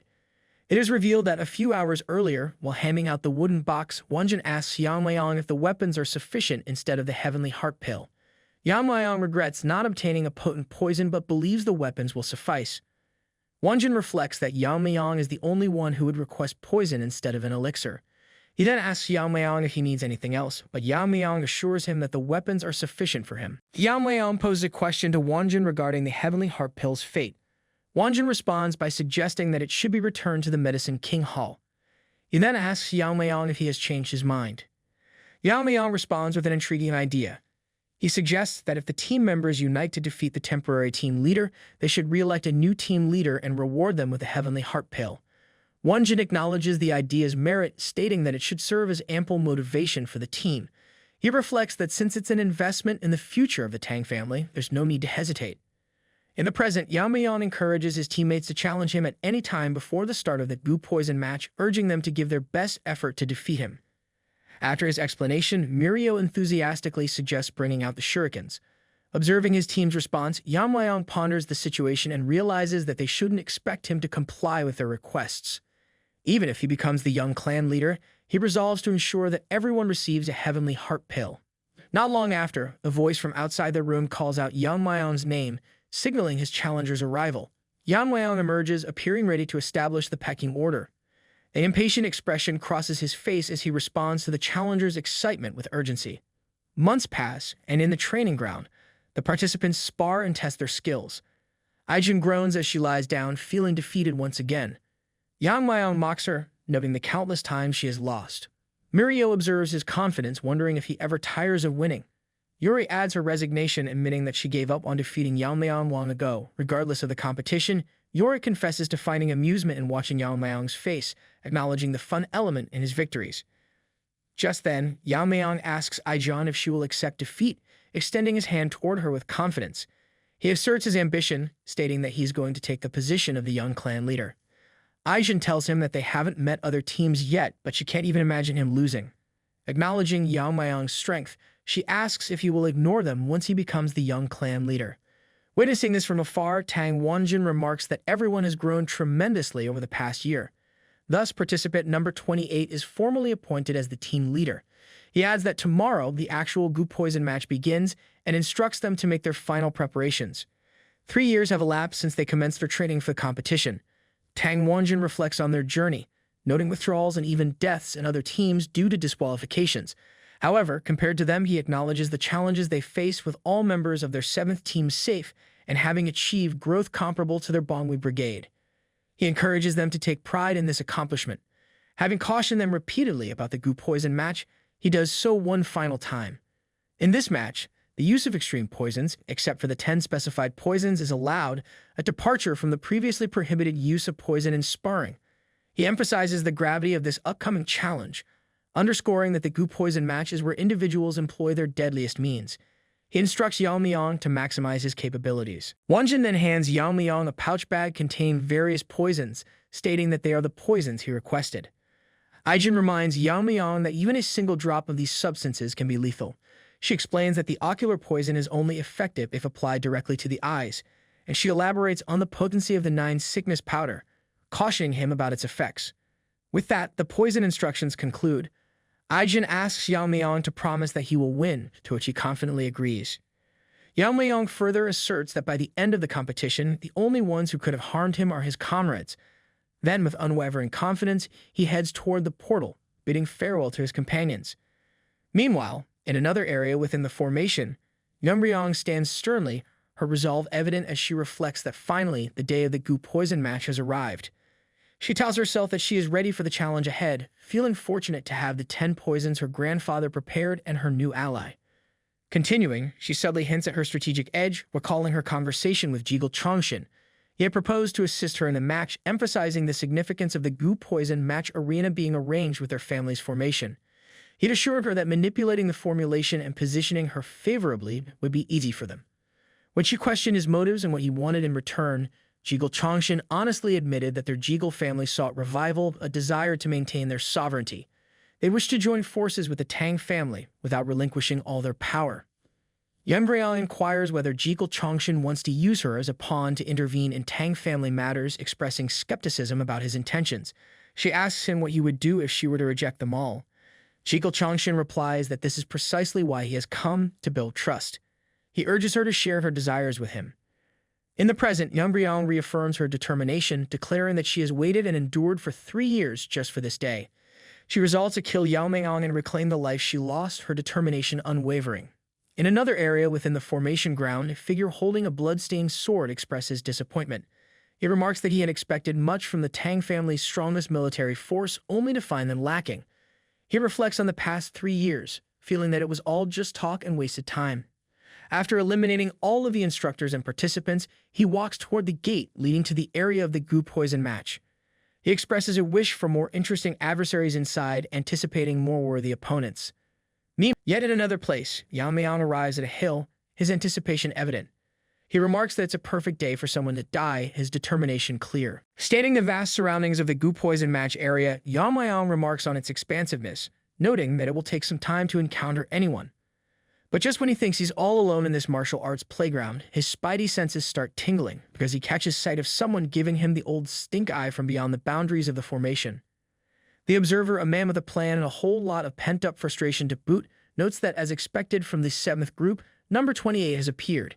He expresses frustration, saying that the more he sees, the more he realizes his potential is being wasted. But since the Jigul family has made its choice, he resolves to eliminate number 28 quickly before any variables arise. However, as he strategizes his next move, he realizes Yeon-myeong is observing him from inside of formation. He feels a sense of tension as their eyes meet. Startled by the unexpected connection, the observer, who is actually Jigul Chongshin, wonders how such piercing could occur through so many layers to the reality of formations. However, he suddenly gets interrupted as the connection to the inside of the formation is disrupted. Simply waving his hand, Yeon-myeong remarks that he felt an unpleasant gaze, wondering if it's from the Jigul family, recalling Tang Wonjin's warning about interference in the match. In the Gu Poison match, no one except the participants should interfere, but Yeon-myeong has heard that the Jigul family has been meddling since the start of the competition, and now even in the Gu Poison match. Whatever they're planning, he resolves to let them try, focusing instead on the match ahead, as he's not about to let anyone, not even the Jigul family, rain on his parade. Meanwhile, Jigul Chongshin can't believe what just happened. Pondering inwardly, he reflects that he was surrounded by several layers of formations, yet Yeon-myeong recognized him. If he hadn't quickly withdrawn his true sight, which he involved in the world of formations, he would have been blinded. Acknowledging the danger of the situation, he realizes the peril involved as Yeon-myeong's swordsmanship cuts through the space of the formations, reaching its essence. Chongshin realizes that he has never seen such a level of swordsmanship in his life. He admits to recognizing Yeon-myeong's exceptional skill. Chongshin further thinks that this guy is not someone they can handle, and if he notices their intention, he'll surely seek revenge. He intends to stop number 28 by any means necessary. He resolves, understanding the gravity of the situation. In a far corner of the formation, a participant finds herself caught in a nightmare, her body a canvas painted with bruises and blood. Desperation claws at her like a feral beast as she scrambles for dear life, wondering how she stumbled into this living hell. Facing death head-on was never part of the plan, but the memory of that harrowing encounter refuses to fade, haunting her like a ghost in the night. With every step she takes, fear tightens its grip around her heart, squeezing out any semblance of hope. But in the depths of despair, a flicker of determination ignites. She'll surrender to anyone who crosses her path, driven by the primal instinct to survive at any cost. Fear and despair grip her thoughts as she reflects on her desire for a better outcome, yearning to support her struggling parents. However, despite her intentions, the sudden appearance of that menacing figure shattered any hopes of negotiation or surrender. His goal was just to kill them. Realizing her hope for peace shattered by the merciless attacker, she resigns herself to surrendering to anyone she encounters. Clinging to a sliver of hope, she wonders if the team leaders from other groups might still be alive, seeking the glimmer of salvation amidst the chaos. However, her thoughts are interrupted by the menacing presence of another participant, known for his brutality, who taunts her with the heads of his victims. Despite her earlier resolve, her fate seems grim in the face of such relentless cruelty. The assailant acknowledges the swiftness of her lightness technique, but despairs at being caught so easily. Expressing her disbelief at the brutality unfolding before her, she pleads with her attacker, questioning why they must go to such extremes, especially considering their shared allegiance to the Tang family. However, her words fall on deaf ears as the assailant dismisses any association with their shared lineage and delivers a final fatal blow. Meanwhile, Yeon-myeong finds a cave and realizes it's exactly what he needs. No human presence means no risk of being found by someone. Yeon-myeong notes that there is nothing that particularly alerts his senses, so he decides to quickly ascend to the transcendent level there. He sits down cross-legged and tells himself that now is the time, as his body has grown strong enough to avoid any side effects from reaching transcendent. The process to ascend to the transcendent level begins and mana starts accumulating in his belly. Yeon-myeong reflects that there are two conditions for reaching transcendent: enlightenment and the internal energy to open the I Am Poison meridians. He remarks that with his past life experiences, he has practically already attained enlightenment, and his internal energy has also steadily increased, thanks to the poison created by Aijun. So all preparations are already complete. Yeon-myeong feels the intense pressure of energy gathering around him. He explains that he has destroyed the barriers on his Im meridians and I Am Poison meridians, releasing the accumulated poison and refining his madness. Just then, his internal energy bursts out with explosive force. Normally, martial artists experience tremendous pain during this process, with joints breaking and reattaching countless times, literally rebirthing into a new body. Having experienced this in a previous life, the second time isn't difficult for Yeon-myeong. He remarks that it was wise for him to regularly cleanse the meridians of impurities, as if the impurities had remained during the shedding process, it would have been troublesome. Soon, the process of ascending to transcendent level gets completed. Coming out of the cave, Yeon-myeong realizes he can't go into battle wearing clothes that smell of filth. Feeling a surge of power within him, Yeon-myeong remarks that it is not bad. Preparing for the impending test of his newfound power, he acknowledges that this is just the beginning, but finds it promising. He then sticks out his two fingers and begins to test his newfound power. While doing so, he remarks that maintaining a clean and healthy body has always been a priority, even before participating in the goo poison match. While keeping his other hand behind his back, he adds that there are a few other noticeable physical changes. Yeon-myeong stops his thoughts and focuses on the task at hand. A small bright circle of light appears next to his fingers, and an inner force radiates mightily in all directions. Just then, he waves his two fingers, drawing streaks of inner energy in the air. The energy moves away from him at full speed, smashing into the rocks with a bright flash, causing pieces of rocks to fly around. Yeon-myeong continues to stand in place, relaxing his arm as he reflects on the impressive efficiency of his internal energy. Around him, the rocks that flew through the air fall to the ground. He spins around to face the rock, which now has a huge hole in it from his attack, wondering if it is time for him to start moving properly. Meanwhile, in another place, Tang Yeon-myeong is sitting on a tree branch where he has stuck his sword blade. Below him stands Jungkook, who is severely injured. Tang Yeon-myeong, displaying impatience, remarks on his boredom and directly asks Jungkook what he's been up to for the past 3 years. He questions whether Jungkook did not come here to become the head of the clan. Jungkook, standing at the bottom of the tree with his arm completely cut open, remains silent. Tang Yeon-myeong rudely questions his silence and orders him to speak. He inquires if he has not trained, and if so, then asks why he is so weak. Jungkook curses inwardly and desperately wonders why, out of all the people in this match, he had to run into this guy. Blood drips profusely from his head and mouth, gradually beginning to congeal. He closes his eyes in despair and clenches his teeth, reflecting that Tang Yeon-myeong was an orphan raised by the Grand Elder as his own grandson. Moreover, he is the favorite pupil of the Grand Elder, and the rumors said that he was monstrously strong. Tang Yeon-myeong, waving his legs nonchalantly, catches Jungkook's gaze. Jungkook reflects that he thought that he had a chance if he struck first, but he could not even touch his collar and ended up like this. Memories flood back of Tang Yeon-myeong furiously stabbing him with his sword, inflicting injuries to his arms and back, blood splattering everywhere. Inwardly cursing, he gazes upward with one eye and comes to terms with the possibility that he might truly be facing death. Jungkook keeps his hand on his shoulder, glaring up angrily through gritted teeth. Suddenly, an image of Yeon-myeong crosses his mind, and he wonders why he is thinking of that guy right now. Jungkook grins, questioning his sanity as the thought that he hasn't run into Yeon-myeong instead actually eases his mind. Tang Yeon-myeong asks him with a frown if he's in a position to laugh, questioning if he's hiding something, perhaps a secret technique. Jungkook laughs again and denies it, replying Yeon-myeong that he just remembered something scarier than him. Tang Yeon-myeong stares down at him with unconcealed incomprehension, commenting that is a bit insulting, is not it?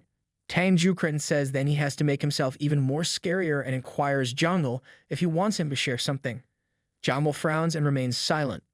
Tang Yeon-myeong slides down with his sword on his shoulder and pointing a finger at himself, reveals that he is actually a spy for the Black Death Alliance. Tang Yeon-myeong freezes in place, dumbfounded, not expecting to hear this, and after a moment, he only manages to utter, "What?"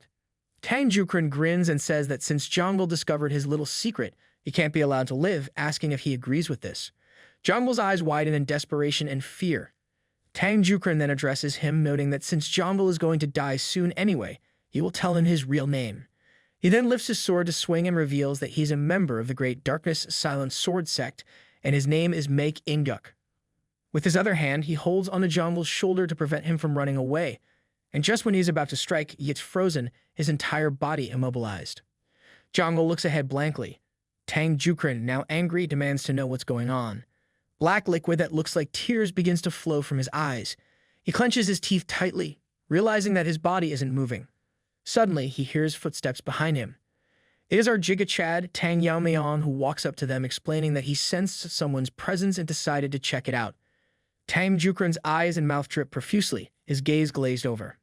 Meanwhile, Yeon-myeong recognizes a familiar face and identifies Jeongil, expressing gladness at their meeting and inquiring about his recovery from their last encounter.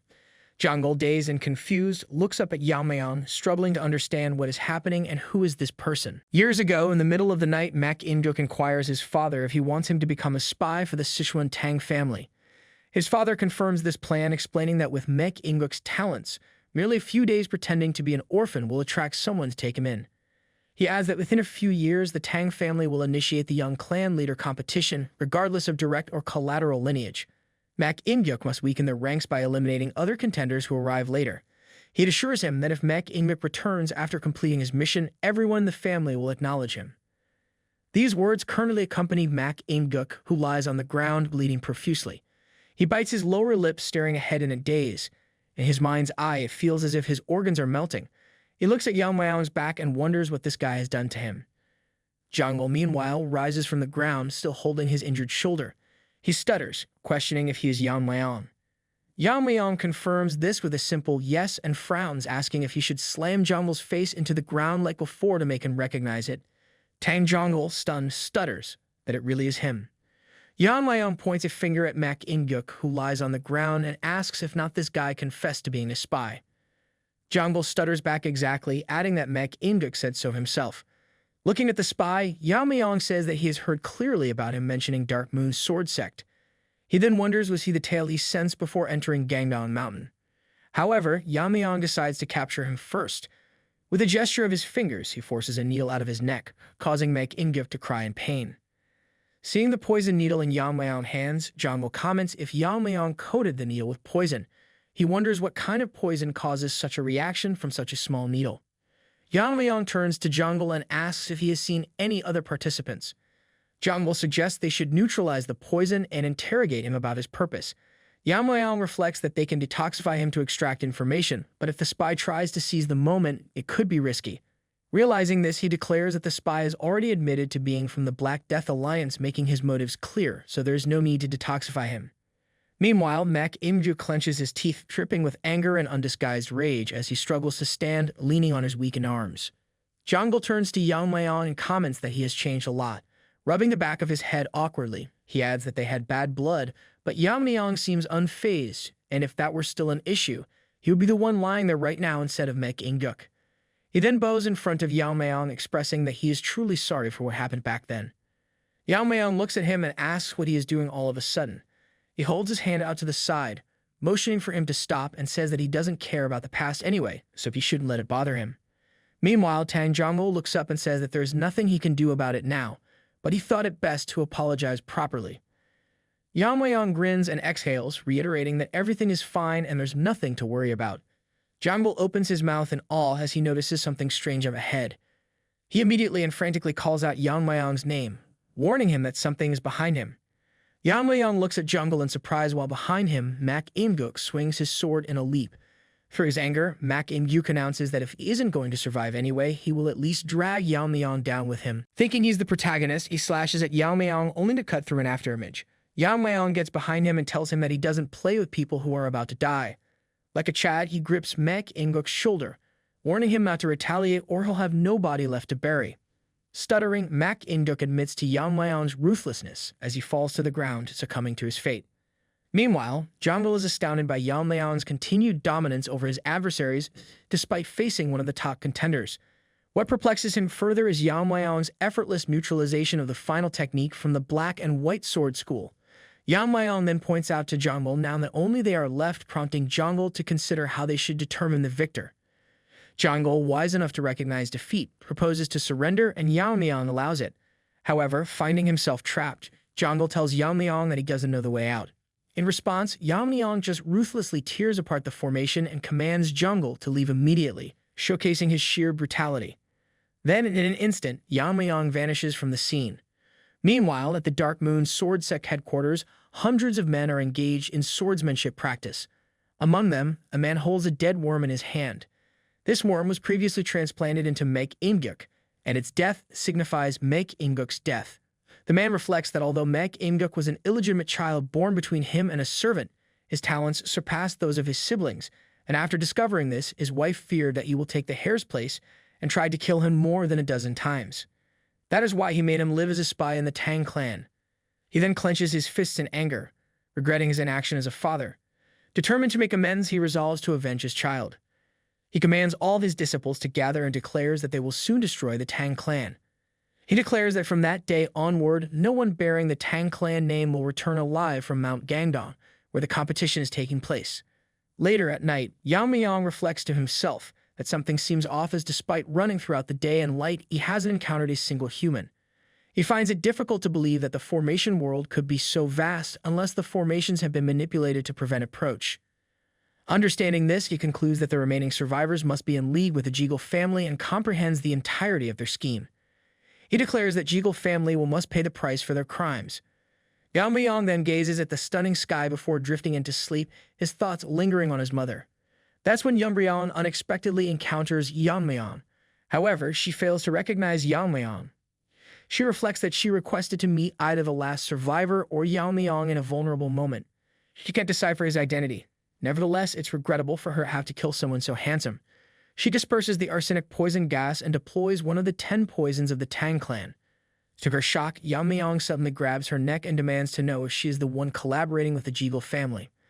Our chat informs her that while everyone else was competing, she found a safe place and attempted to sneak up on the last survivor as the dog grows hungry for a bone.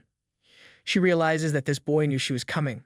Yeon-myeong warns her that if she wants to continue breathing, she better answer him, showcasing gender equality at its peak. Yeon-myeong contemplates killing her since she refuses to answer, while she curses herself as she had dropped her blade in panic. Looking at her face, Yeon-myeong deduces that she is Yeon-myeong, but she can't understand how he knows her name.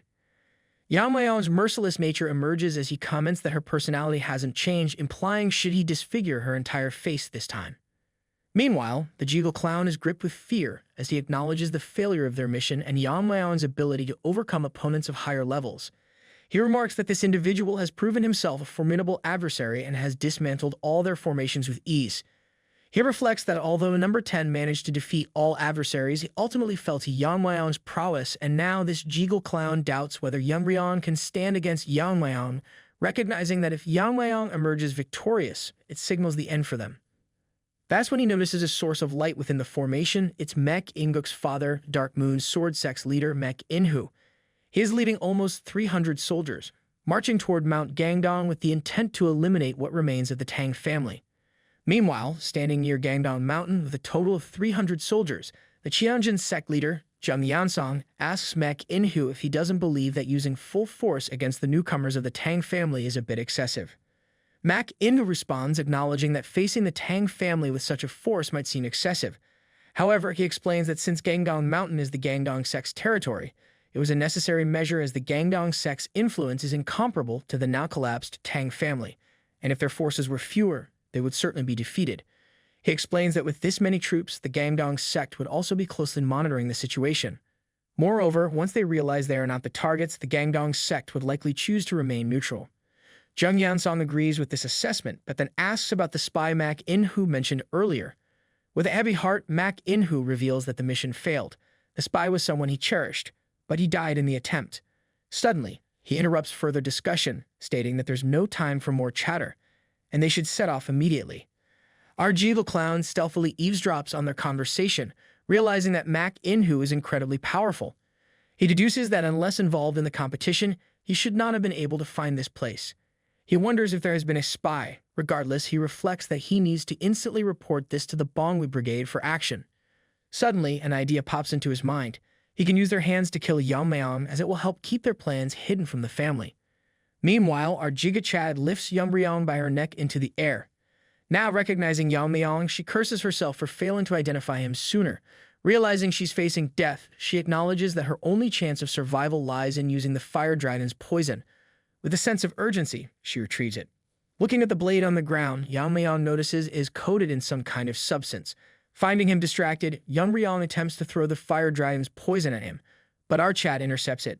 He takes the poison can from her hand and demands that she tell him what it is. Judging by its color, he deduces that it is the same poison as the one on her blade. He asks Yeon-myeong if she won't tell him, suggesting they revisit the old days for a bit. He then prepares to administer the poison to her. Just as he is about to do so, she speaks up, warning him that it's one of the Tang family's 10 poisons, called Fire Dragon's Poison. Yeon-myeong considers the poison special, thinking it would be as easy to consume as wine. He reflects that if he had let her consume it, it would have been a waste, like throwing pearls to swine. Yeon-myeong pleads for mercy, but Yeon-myeong becomes serious and demands to know if she colluded with the Jegal family. He warns her that if she hesitates to answer, he will feed her the poison. In desperation, she reveals everything, including their plans and the marriage proposal. Hearing this, Yeon-myeong realizes that they are trying to strengthen their family through this marriage offer. As he contemplates his next move against the Jegal family, he shocks Yeon-myeong by drinking the poison. Her face reflects utter disbelief as Yeon-myeong consumes one of the Tang family's 10 poisons. She starts laughing uncontrollably, convinced he has made a fatal mistake. Soon, Yeon-myeong's face starts burning, while Yeon-myeong brags that she is the only one who can neutralize the poison. However, she is bewildered when she notices that even after consuming a deadliest poison, Yeon-myeong's grip strength hasn't decreased. Just then, Yeon-myeong returns to normal and comments on how spicy the poison is, likening it to a bottle of Manga sauce. Yeon-myeong is stunned, thinking it's absolutely impossible for someone to survive after consuming it, as it contains the blood of a legendary being, a single drop of which could kill thousands. Before she can finish her speech, Yeon-myeong buries her head into the ground, killing her instantly. Rest in peace, little lady, but you won't be remembered. Feeling the after-effects of consuming the poison, Yeon-myeong senses that he has learned the martial art of the sun. Just as he is about to leave, he notices the sun in the sky despite it being midnight. Suddenly, many changes occur, and Yeon-myeong finds himself in another place, which he suspects is likely the work of Jegal Clown. Using his senses, he detects the presence of over 300 people. He reflects that considering the numbers, something is fishy for their family. He ponders if the Jegal family could have overlooked such a large group, or if they intentionally invited them inside the formation, possibly planning a massacre. However, Yeon-myeong sees it as a stroke of luck to have practiced targets come to him. He decides to free his hand and dips his needles into the poison Ijeon made, preparing for the impending confrontation. Meanwhile, Jegal Clown informs Wonjin that there are intruders, revealing that there was a spy among them who disclosed their location. He proceeds to explain how there were over 300 troops led by the Dark Moon leader, Mak In-hoo. Wonjin is puzzled about why they are in Sichuan and how they managed to locate this place, which is concealed by the 7-lock Phantom Formation. Wonjin tells him that they should hurry up, but this skinny clown tells him that Mak In-hoo and his men have entered the inner world where the goo poison match is taking place, and as he knows they made it impossible for themselves to intervene, so they have no choice but to rely on the kids. Meanwhile, Yeon-myeong has slaughtered hundreds of them with his poison needles. Soon, Mak In-hoo finds the body of his son and is devastated. Jung Yeon-song informs him that it appears their spy was killed with a poison needle without any struggle, dying one-sidedly. Enraged, Mak In-hoo, this hypocrite who spoke of honor while planning to destroy a clan's foundation, loses his mind. He orders his disciples to search thoroughly and find those Tang family rats, and as all the groups are dispatched, he swears not to leave anyone alive. The disciples whisper among themselves about their leader's strange behavior, acknowledging that the Tang family is not to be underestimated, especially after witnessing how they killed Ganja in a single strike. Unfortunately, as they converse, one of them is fatally poisoned by the same poison meal.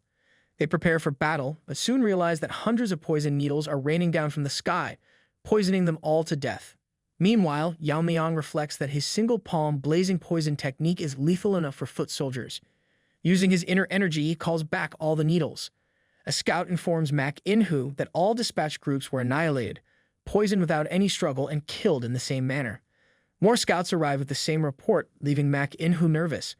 Their numbers have significantly decreased as Jung Yeon-song reveals that they've lost more than 100 men in just an hour of search.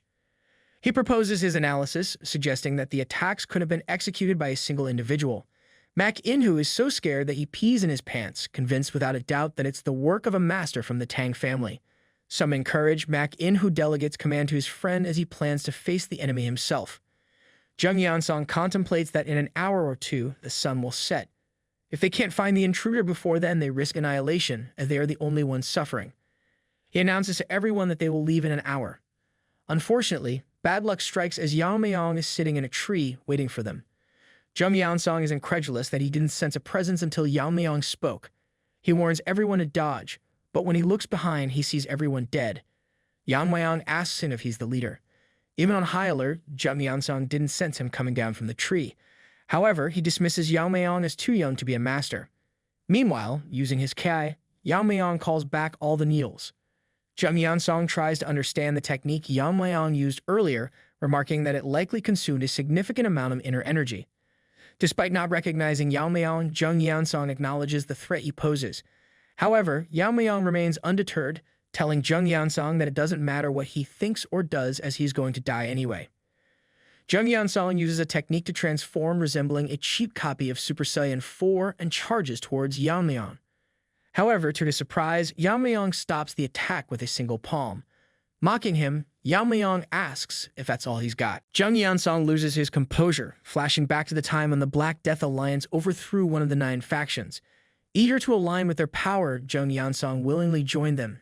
And as a reward, the leader of the Black Death Alliance refined his palm technique. What was once the peak-shaking palm was renamed the Heaven Quake Palm, symbolizing its enhanced potency. However, at this moment, Jung Yeon-song can't fathom that such a powerful technique was effortlessly countered by a young kid. The poison Yeon-myeong drank was the fire dragon's venom. When mastered, it becomes as deadly as Sword Ki. Sword Ki, imbued with the intent to cut down anything, is known as Sword Force. Similarly, Venom Ki, filled with the intent to burn anything, transforms into Venomous Force. Meanwhile, as the Heaven Quake Palm slowly shatters, Jung Yeon-song is instantly engulfed in flames and burns to his death. Witnessing this, Yeon-myeong decides to name this newfound power the Fiery Venom Force.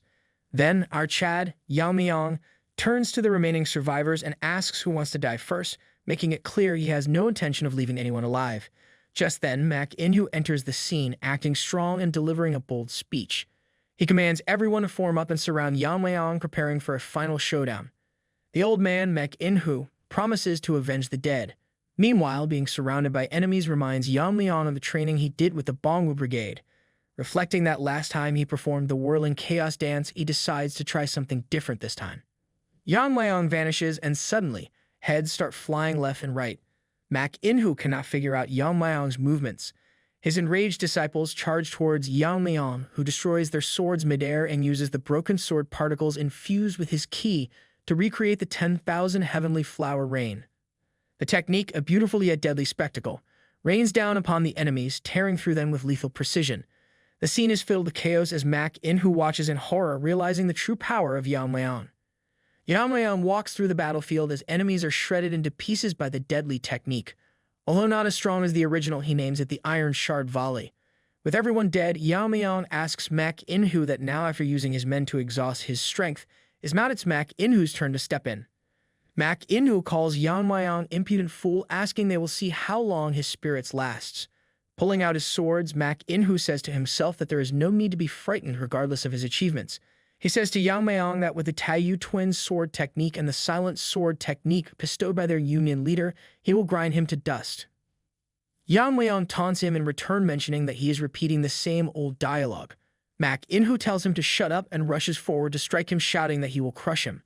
As Mak In-hoo unleashes his ultimate attacks, Yeon-myeong yawns and effortlessly blocks it and pushes him back. Enraged and startled, Mak In-hoo inquires Yeon-myeong how he has done it. He is shocked at the fact that with just a short sword, his Taiyu twin sword and the silent sword techniques were deflected. Mockingly, Yeon-myeong reveals that he has some expertise in swordsmanship. He tells Mak In-hoo that he quickly grasped the flow and tension of his swords. Then, Yeon-myeong demonstrates the silent sword technique, his blade now emitting a thick black aura. He challenges Mak In-hoo, questioning if this was the correct execution of the technique.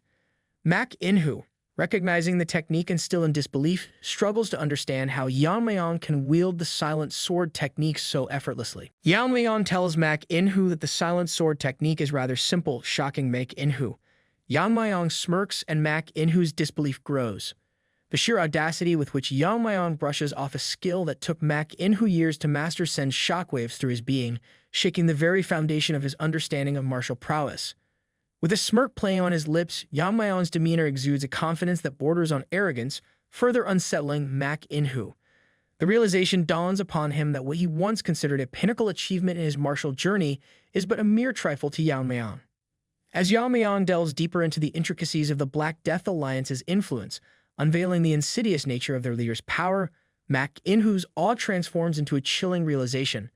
The depth of Yeon-myeong's knowledge and the extent of his strength leave Mak In-hoo grappling with a newfound sense of fear, recognizing the formidable adversary he now faces. Yet, amidst the swirling emotions of awe and fear, Yeon-myeong's disappointment cuts through the air like a sharp blade, casting a shadow over Mak In-hoo's already shaken resolve. The stark contrast between his own perceived mastery and Yeon-myeong's effortless prowess leaves Mak In-hoo reeling, his sense of self-assurance crumbling before the undeniable truth of Yeon-myeong's superiority. Yeon-myeong cruelly mocks him, suggesting that their leader, Ryeonju, must not have had much faith in Mak In-hoo to bestow such basic skills upon him. Since Mak In-hoo is so arrogant, Yeon-myeong decides to show him the true power of the technique. With a surge of ki, the dagger in Yeon-myeong's hand undergoes a remarkable transformation, elongating and twisting with fluid grace under his control. It's a sight to behold, leaving Mak In-hoo in a state of disbelief as he witnesses the manifestation of Yeon-myeong's mastery. Yeon-myeong's execution of the Blade River technique is nothing short of awe-inspiring, its sheer force tearing through the fabric of the inner world with unbridled power. For Mak In-hoo, the sight is both mesmerizing and terrifying as he grapples with the realization that a mere mortal could wield such extraordinary abilities. In the wake of Yeon-myeong's display, Mak In-hoo finds himself overwhelmed by a sense of inferiority. The ease with which Yeon-myeong manipulates vast amounts of energy signals a mastery that transcends the limits of mortal skill, hinting at the attainment of the elusive transcendent stage. As the gravity of Yeon-myeong's prowess sinks in, Mak In-hoo is left humbled, his once proud arrogance shattered in the face of unparalleled mastery. Frightened, and with no other tricks up his sleeves against such formidable opponent, Mak In-hoo finds no other option but to run for his life. Yeon-myeong, reading Mak In-hoo's thoughts, watches as he transforms into a rat and tries to escape. Yeon-myeong, amused, tells him that there's no point in running. As Mak In-hoo scurries away, Yeon-myeong contemplates using the Tang clan's technique. The rat, in a state of panic, wonders how it's possible for a young man from the fallen Tang clan to have reached the final stage, the transcendent stage. Yeon-myeong's ninja-like spinning blades relentlessly attack Mak In-hoo, who is running like a rat in the field. Despite his attempts to fend them off with his sword, more blades surround him. Although he manages to hold his ground initially, the attacks gradually take their toll. Injured and desperate, Mak In-hoo loses an arm but clings to the hope that Yeon-myeong has exhausted a significant amount of energy using this skill. Yeon-myeong enters the scene, channeling his kai into the spinning blades, causing them to wear menacingly on the ground. Mak In-hoo is shocked as the blades swiftly surround and chop him into pieces. Satisfied with the outcome and having enjoyed testing multiple techniques, Yeon-myeong notes that no one is left alive and decides to leave the place. Yeon-myeong, the Giga-chad, reflects that since there are loose ends, he has to tie once he gets out. He then gathers mana around his blade while declaring that the elders who drove her mother to a corner and the Jeagle family who plotted to take over the Tang clan, he will set everything right. He resolves an eye for an eye, a tooth for a tooth. Then, with a swift motion, Yeon-myeong rips open the formation, a move that never gets old for him. Meanwhile, Jeagle Clown continues to deceive everyone, claiming they made it impossible to intervene to ensure the competition remains fair. Despite his assurances, no one truly believes his words. In reality, this deceitful individual can enter the formation anytime he wants. However, he has sealed it off, ensuring that no one can survive the competition, and somehow he can get rid of participant number 28. Jeagle Clown reflects that, with the men deployed outside the unit subdued and questioned, the identities of those inside have been confirmed. They include the Great Darkness Silent Sword Sect, the Dark Moon Sword Sect, and 300 of their disciples. He believes it will be impossible for Yeon-myeong to handle such a formidable force. Just as this Jeagle Clown continues his nonsensical talk, he notices suddenly everyone around him is making happy reactions. Turning around, he sees Yeon-myeong staring right at him. Yeon-myeong's friends rush to hug him, relieved to see him unharmed. With a smile, Yeon-myeong assures them that he had told them that no one other than them could hurt him once he is inside the competition. He then locks eyes with the shocked Jeagle clown, who cannot fathom how Yeon-myeong is still alive and wonders if the 300 soldiers were completely useless. Feeling the intensity of Yeon-myeong's glare, Jeagle clown quickly hides his face behind a folding fan. Even Tang Yeon-myeong greets Yeon-myeong, who responds with a smirk. Meanwhile, amidst the chaos and tension, Jeagle clown finds himself grappling with disbelief, struggling to reconcile the seemingly impossible feat of Yeon-myeong breaching the legendary 7-layer formation of the Jeagle clan. Even a master of the highest caliber would balk at such a formidable barrier, yet Yeon-myeong had effortlessly sliced through it as if it were paper. Suspicion gnaws at Jeagle clown's mind as he contemplates the implications of Yeon-myeong's unparalleled skill, entertaining the unsettling notion that the clan head might transcend even the mastery of a seasoned martial artist.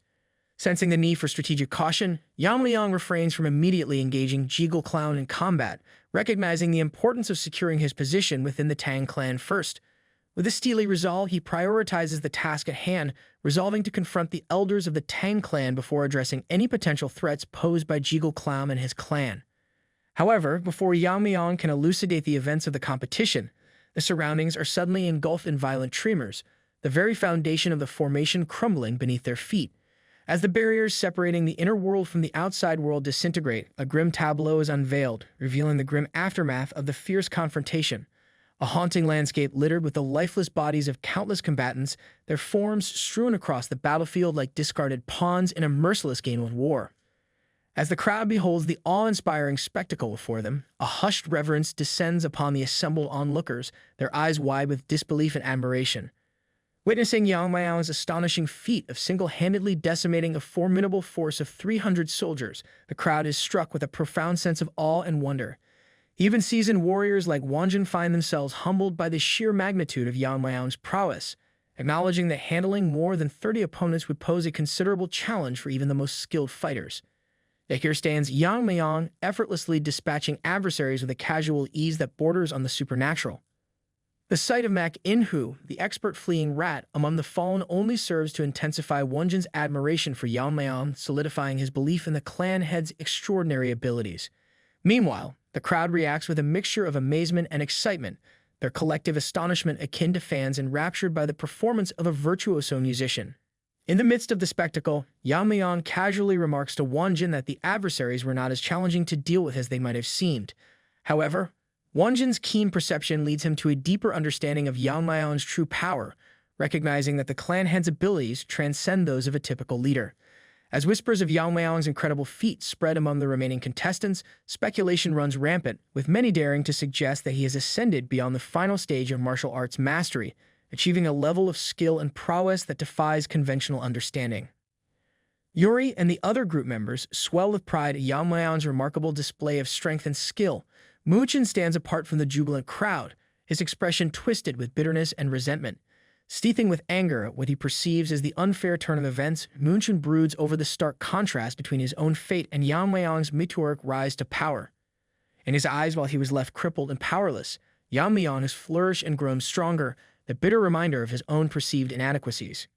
Reflecting bitterly on their past encounters, Moochin recalls Yeon-myeong as nothing more than a piece of trash, incapable of matching his prowess in martial arts.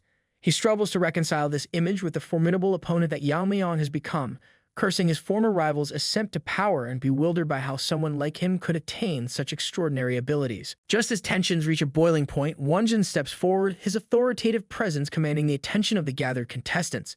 With solemn gravity, he makes the official announcement that the competition has concluded, declaring Yeon-myeong as the rightful winner. In a show of fairness and transparency, Wonjin invites any contestants with objections to come forward and voice their concerns, signaling the official end of the competition and the beginning of a new era under Yeon-myeong's leadership. Moochin wrestles with his frustration over his broken hand. He begrudgingly resolves to bide his time and seek revenge against Yeon-myeong at a later date. With Yeon-myeong officially crowned as the winner of the competition, the contestants gather before him, marking the beginning of a new chapter for the Tang clan. Filled with hope and determination, Wonjin sees this moment as an opportunity to breathe new life into the Tang clan through Yeon-myeong's leadership. Alongside 82 warriors of the Bongwi Brigade, including Wonjin himself, they kneel before Yeon-myeong, pledging their unwavering loyalty and acknowledging him as their new leader. Meanwhile, Mirio and Yuri ponder the proper protocol for addressing Yeon-myeong, unsure whether formal titles are necessary in their interactions with the newly crowned clan head. In contrast, Wonjin reflects on the immense potential that Yeon-myeong embodies at such a young age, harboring hopes that under his guidance the Tang clan may once again rise to prominence across the land of Sichuan. As the Giga Chad assumes his newfound role as a powerful leader, he remains ever perceptive of the desires and aspirations of his comrades. With unwavering confidence, he reassures them that he understands their hopes and dreams, promising to swiftly turn them into reality. Encouraging them to trust in his leadership and exercise patience, the Giga Chad instills a sense of confidence and anticipation for the bright future that lies ahead under Yeon-myeong's reign. As Yeon-myeong's words sink in, the warriors find themselves utterly shocked, their minds reeling with disbelief at the possibility that he could have somehow discerned their innermost thoughts. In that moment, the weight of Yeon-myeong's declaration resonates deeply within them, solidifying his position as their true clan leader and inspiring unwavering loyalty and devotion among their ranks. Encouraged by Yeon-myeong's resolute leadership, the warriors stand tall, reassured, and ready to follow him into whatever challenges may lie ahead. With newfound determination, they pledge themselves to Yeon-myeong's cause, their hearts brimming with confidence and conviction. Yeon-myeong wastes no time in issuing his first orders, directing everyone to convene at the main house. However, amidst the fervent excitement and renewed sense of purpose among the clan members, Moonchen seethes with unbridled anger. Consumed by rage and resentment at Yeon-myeong's rapid ascension to power, he vows to exact revenge at any cost, even if it means forsaking his own soul in the process. As the commotion settles and the clan members disperse, the joint sect leader, Taehyo, accompanied by his stout assistant Hyunso, make their way to Gangdong Mountain. Taehyo wastes no time in addressing the grave situation, stating that he arrived promptly upon hearing the news. Hyunso, ever astute, remarks on the peculiar circumstances surrounding the massacre, noting the significant loss of life exceeding 300 individuals. Drawing on the wisdom of age-old adages, he muses that perhaps the prowess of an experienced elder surpasses that of a young upstart, likening the tragedy to the natural order of things. Despite the grim reality of the situation, he acknowledges that such a devastating outcome is not unexpected for a clan that once boasted great prestige and power. As they traverse the rugged terrain of Gangdong Mountain, Hyunso reflects on the dwindling numbers of the Tang family, noting that to his knowledge, there were fewer than 100 members remaining on the mountain. In the wake of such a catastrophic event, he can't help but ponder the uncertain future that lies ahead for the once venerable Tang clan. As Taehyo and Hyunso continue their conversation, Taehyo acknowledges the peculiarity of the situation, agreeing with Hyunso's assessment that it is indeed strange that news of such a significant event happening on Gangdong Mountain did not reach them sooner. He muses that perhaps the Tang family is deliberately avoiding contact with them, prompting Hyunso to question the motives behind such avoidance. Given the Tang family's previous gestures of sending valuables in honor of the tournament, Hyunso finds it puzzling that they would now be evasive. Taehyo considers another possibility, suggesting that the Tang family may be concealing something from them, though he admits that they cannot be certain of the true reasons behind their behavior. Meanwhile, Hyunso reflects on the decline of the Tang clan's blade technique, feeling a sense of shock when Taehyo reveals that the massacre was carried out using a short blade. According to Taehyo's analysis, the swift and efficient manner in which the victims were dispatched indicates that they were all killed by a single individual. Determined to uncover the truth behind the massacre and meet this formidable adversary in person, Taehyo resolves to journey to Sichuan. Despite Taehyo's reassurances of his own abilities, Hyunso remains apprehensive about the potential dangers they may encounter on their journey to Sichuan. While Taehyo exudes confidence, having honed his skills to the pinnacle of mastery, Hyunso admits his own limitations in comparison to his master's formidable prowess. In response to Hyunso's concerns, Taehyo dismisses the notion of engaging in conflict with the perpetrator hastily, expressing confidence in his ability to navigate any potential threats they may encounter. However, Hyunso remains cautious, suggesting that it may be prudent for them to visit the Tang family first, allowing Taehyo an opportunity to address their leader directly. Taehyo agrees, recognizing the wisdom in Hyunso's suggestion. Reflecting on the current state of affairs within the martial world, Hyunso contemplates the shifting alliances and power dynamics that govern their reality. With the Black Death Alliance entrenched in the south and the demonic cult holding territory in the west, the joint faction finds itself facing formidable challenges on all fronts. Recognizing the parallels between their own predicament and that of the Tang family, Hyunso realizes that Taehyo's decision to visit their leader may be part of a larger strategy to forge alliances and navigate the treacherous landscape of martial politics. Kanso ponders his master's intentions. He speculates whether Tagio plans to enlist the aid of the Tang family in confronting their adversaries, the Black Death Alliance and the demonic cult. However, he harbors doubts about the Tang family's capacity to fulfill such a pivotal role, considering their prolonged decline over recent years. Despite his reservations, he fervently hopes that their alliance won't necessitate resorting to the dreaded demon sword technique, a last resort that carries grave consequences.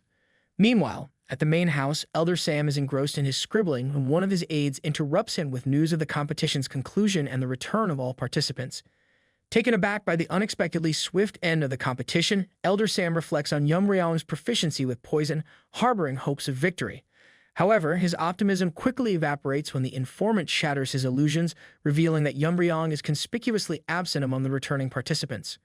Meanwhile, at the main gate, the guards engage in lively speculation about the outcome of the competition, their voices filled with anticipation and curiosity.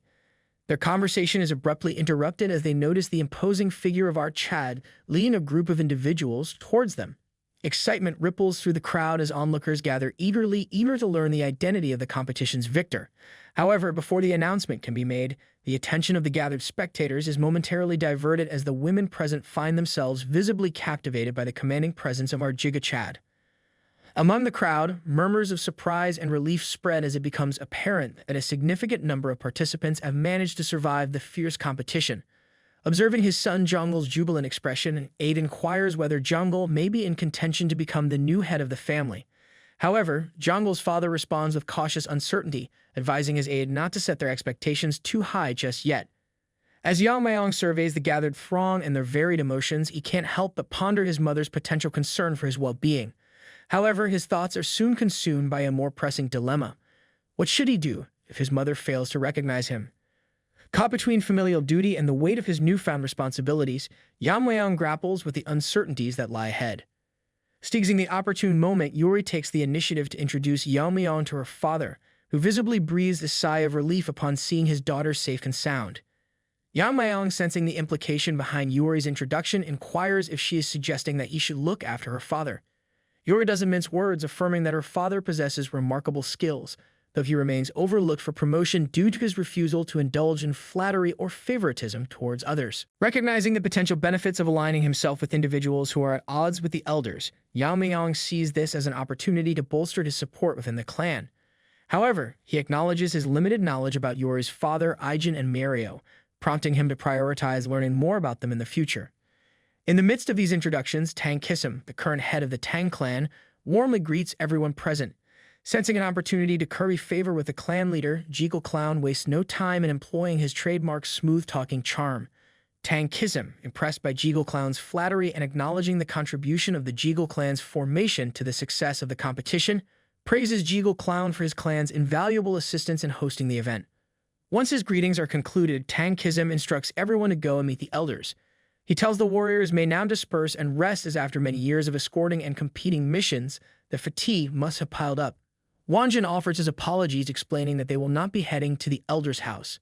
Tang Kisum's initial shock quickly transforms into palpable frustration as he struggles to comprehend the audacity of Wanjin's defiance. The gathered crowd murmurs uneasily, sensing the tension mounting between the clan leader and Yeon-myeong's supporters. Tang Kisum's demand for an explanation hangs heavily in the air, his eyes fixed sternly on Wanjin as he awaits a response.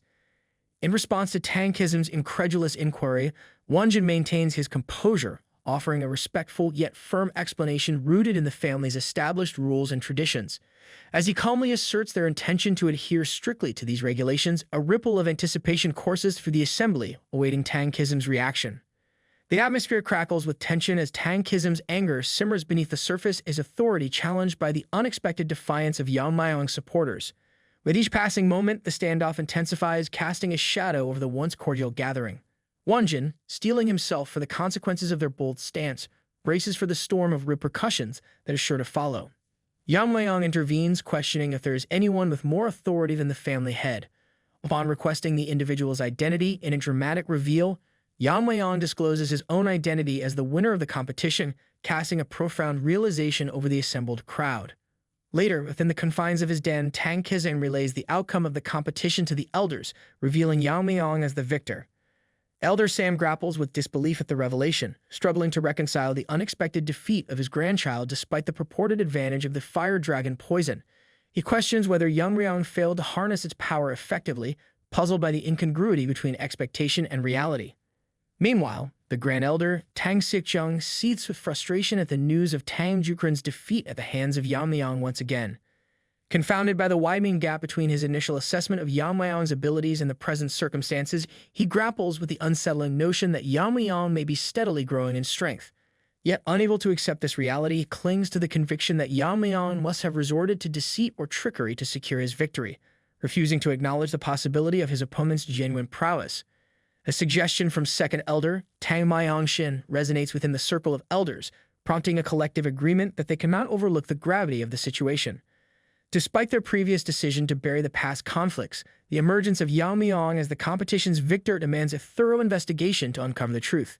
Fourth Elder, grappling with disbelief over Yeon-myeong's unprecedented success, voices his concurrence with Tang Yeon-myeong's sentiment. He struggles to reconcile the image of Yeon-myeong, the seemingly unremarkable figure, with the reality of his extraordinary triumph over all contenders. In response to the growing uncertainty, the Grand Elder interjects, suggesting that perhaps the answers they seek lie in direct confrontation with Yeon-myeong himself. Turning to Tang Yeon-myeong, he seeks confirmation of Yeon-myeong's whereabouts. Tang Yeon-myeong, unwavering in his response, confirms that they were indeed summoned to the Elder's house, signaling the beginning of a pivotal confrontation that will determine the fate of the Tang clan. As Tang Yeon-myeong recalls the tense exchange with Yeon-myeong, he vividly remembers the palpable surge of power emanating from the young successor. Despite his attempts to assert his authority, Yeon-myeong's unwavering confidence and display of inner energy left Tang Yeon-myeong momentarily stunned, his resolve faltering in the face of such formidable determination. In the aftermath of Yeon-myeong's assertive declaration, Tang Yeon-myeong finds himself struggling to maintain composure, the intensity of the encounter leaving him reeling. With a newfound sense of purpose, Yeon-myeong commands the assembly to follow him to the poison and stealth hall, effectively wresting control from the hands of the elders. Under Yeon-myeong's authoritative command, the once unquestioned dominance of the elders is challenged, marking a pivotal moment in the clan's history. As Tang Yeon-myeong braces himself to convey the news to the elders, he realizes that their reign is indeed coming to an end, ushering in a new era under the leadership of Yeon-myeong. Tang Yeon-myeong, visibly trembling with fear, nervously echoes the words that Yeon-myeong had spoken to him earlier. His voice quivers as he recounts the chilling warnings issued by the clan head, each syllable laden with a sense of impending doom. Driven to the brink of fury by the revelations unfolding before him, Elder Sam's rage erupts like a volcano, his emotions boiling over until he can no longer contain them. With a thunderous crash, he smashes a nearby table into splinters, his bellowing voice echoing through the chamber as he demands respect and deference from all present. In his fervent outburst, he likens their authority to that of the revered poison phoenix, emphasizing the need for caution and reverence in their presence. Meanwhile, the Grand Elder seizes upon the tumultuous atmosphere to assert his own authority and manipulate the situation to his advantage. With a calculated demeanor, he reminds the assembly that Yeon-myeong's status as heir has yet to be officially confirmed, insinuating that they possess the prerogative to question his suitability for leadership. Determined to address the growing concerns surrounding Yeon-myeong's conduct, they collectively agree to convene at the Poison and Stealth Hall, where they can deliberate further on the matter at hand. As tensions escalate within the Tang family, the elders heed the Grand Elder's command, mobilizing their private forces in response to Yeon-myeong's perceived challenge to their authority. Viewing his actions as a form of insolence and misconduct, they are determined to assert their dominance and remind him of who truly holds mastery over the clan. Meanwhile, Yeon-myeong's uncle finds himself overwhelmed with disbelief at his nephew's unexpected victory in the competition. Reflecting on Yeon-myeong's humble beginnings and the obstacles he overcame as a child, he marvels at how his nephew has surpassed him in skill and prowess. Thoughts of his late sister flood his mind, and he can't help but feel a swell of pride at the thought of how she would have reacted to the news of Yeon-myeong's triumph. However, his reverie is abruptly shattered by the unexpected arrival of an old acquaintance, the father of Moonchun, a young man who harbors deep-seated resentment towards Yeon-myeong. 3 years prior, an incident occurred where Yeon-myeong allegedly caused harm to Moonchun's hand, leaving a lasting scar on both father and son. Seeing Moonchun's father and being reminded of the incident from 3 years ago, Yeon-myeong's usually composed demeanor shatters in an instant. Fueled by a surge of emotion, he confronts Moonchun's father with unbridled defiance, boldly asserting his presence and daring the man to demand compensation from him, referring to him as old trash without hesitation. Before Moonchun's father can respond, Yeon-myeong interrupts him, his voice dripping with menace as he issues a chilling warning. He cautions the man to tread carefully with his words, lest he find himself facing dire consequences, such as the loss of his son's other hand, a stark reminder of the power and ruthlessness that lies beneath Yeon-myeong's calm exterior. Witnessing Yeon-myeong's unwavering resolve and the chilling authority he wields, Wonjin is left in awe. The revelation that Yeon-myeong is the son of the revered Poison Phoenix only deepens Wonjin's admiration and respect for the clan head.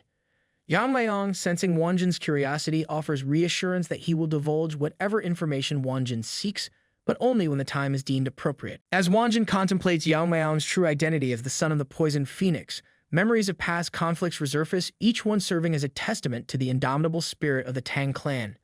He recalls the fierce battle against the Heaven's Brilliance Demon Lord, a formidable adversary who targeted the Poison Phoenix herself.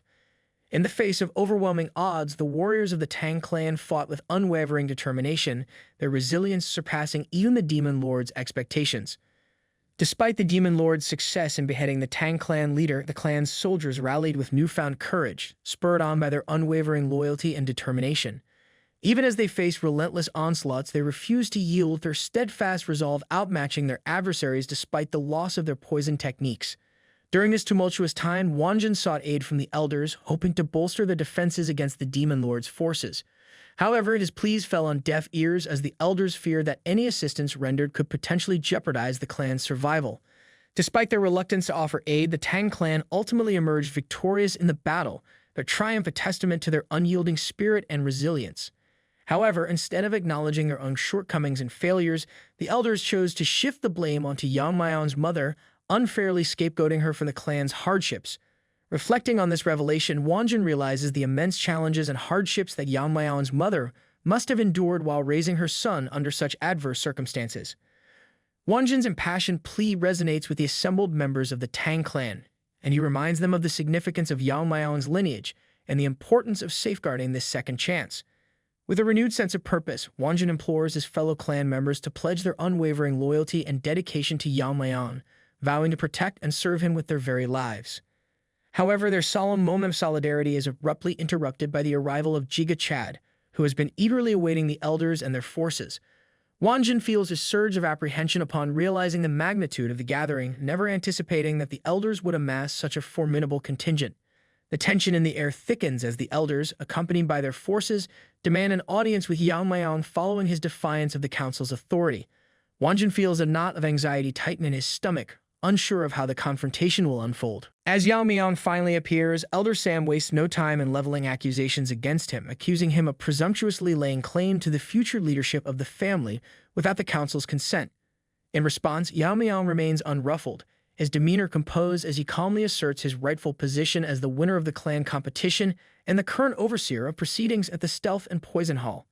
He challenges the elders, questioning what more they could possibly demand from him. The elders express their disapproval of Yeon-myeong's tone. Finding it disrespectful, the arrogant elder issues a chilling warning, cautioning Yeon-myeong that his survival hinges upon providing a thorough explanation of the events surrounding the clan competition. In response, Yeon-myeong calmly informs the elders that discussing the details of the competition violates the family's rules, expressing surprise at how lightly these rules seem to weigh upon them. However, his comment is swiftly dismissed by one of the elders, who reveals information obtained from the Jeagle clan regarding an attack by nearly 300 individuals from the Dark Moon sect and the Sword sect during a competition. Unfazed by this revelation, Yeon-myeong counters, arguing that external interference should not undermine the fairness of the competition. He reveals the shocking truth that it was Tam Jukran and Young-ryong who were responsible for massacring all participants, and he was forced to eliminate them to restore order. As Yeon-myeong finishes his revelation, Elder Sam's facade of composure crumbles, his demand for clarification ringing out with palpable urgency. Yet Yeon-myeong remains composed, calmly suggesting that Elder Sam verify the truth for himself by visiting the site of the confrontation. Enraged beyond reason, Elder Sam lunges towards Yeon-myeong, his fury propelling him forward with reckless abandon. However, before he can close the distance, our Chad intercepts his attack with astonishing ease, halting Elder Sam's advance with a single outstretched hand. The suddenness of our Chad's intervention stuns Elder Sam, leaving him momentarily frozen in disbelief. With a cold smirk, our Chad taunts the elder, his words dripping with contempt and mockery. He challenges Elder Sam's incredulity, daring him to accept the harsh reality that his own granddaughter is dead. Unable to comprehend how Yeon-myeong effortlessly thwarted his demon-killing poison attack, Elder Sam is consumed by disbelief. His potent venom is renowned for its devastating effects, depriving its victims of both sight and hearing upon contact. As doubt gnaws at him, he questions whether Yeon-myeong has surpassed the decades of internal strength he himself has painstakingly cultivated. Before he can launch another assault, Yeon-myeong unveils a vial containing the legendary Fire Dragon's poison. Elder Sam demands to know its source, his voice tinged with suspicion and apprehension. In a bold move, Yeon-myeong allows the vial to slip from his grasp, the potent substance igniting upon contact with the ground. Addressing the stunned assembly, Yeon-myeong declares the poison to be one of the Tang clan's most lethal concoctions. Skepticism ripples through the ranks, particularly among the elders, with Wonjin voicing his doubts. Undeterred, Yeon-myeong confirms the poison's identity and assigns blame to the third elder for its mishandling. In a scathing rebuke, Yeon-myeong condemns the Tang family's lack of integrity, highlighting the grave consequences of allowing one of their most potent poisons to be exploited for personal gain. Wonjin stresses the immense value of the top 10 poisons, emphasizing that their recipes, now lost to time, render them priceless within the clan. These deadly concoctions hold a significance far surpassing any material wealth, symbolizing the pinnacle of the Tang family's power and heritage. He issues a stern warning, declaring that any misuse of these poisons for personal gain will be met with swift and severe punishment in accordance with the family's strict rules. In response, Yeon-myeong's smirk widens as he directs his gaze towards Elder Sam, the embodiment of defiance in the face of clan law. Despite holding the esteemed title of Elder, Yeon-myeong reminds him that no one is exempt from the consequences of their actions within the Tang family's jurisdiction. Observing Elder Sam's haunted expression, reminiscent of a character from The Walking Dead, Yeon-myeong discerns the depth of his remorse and suffering. In a display of mercy tinged with finality, he resolves to grant Elder Sam an honorable death. With a flick of his wrist, Yeon-myeong unleashes a torrent of flames, reducing Elder Sam to nothing but ashes before the eyes of the assembled clan members. Amidst the hushed whispers and shocked gasps, Yeon-myeong asserts his authority with unwavering confidence. He proclaims that none among them possess the right to pass judgment on the rightful seat of the family head. Henceforth, he alone will dictate what is just and what is unjust within the realm of the Tang family. As the Grand Elder shifts blame onto his subordinates for their failure to apprehend a lone individual, Yeon-myeong's accusation cuts through the tension like a blade.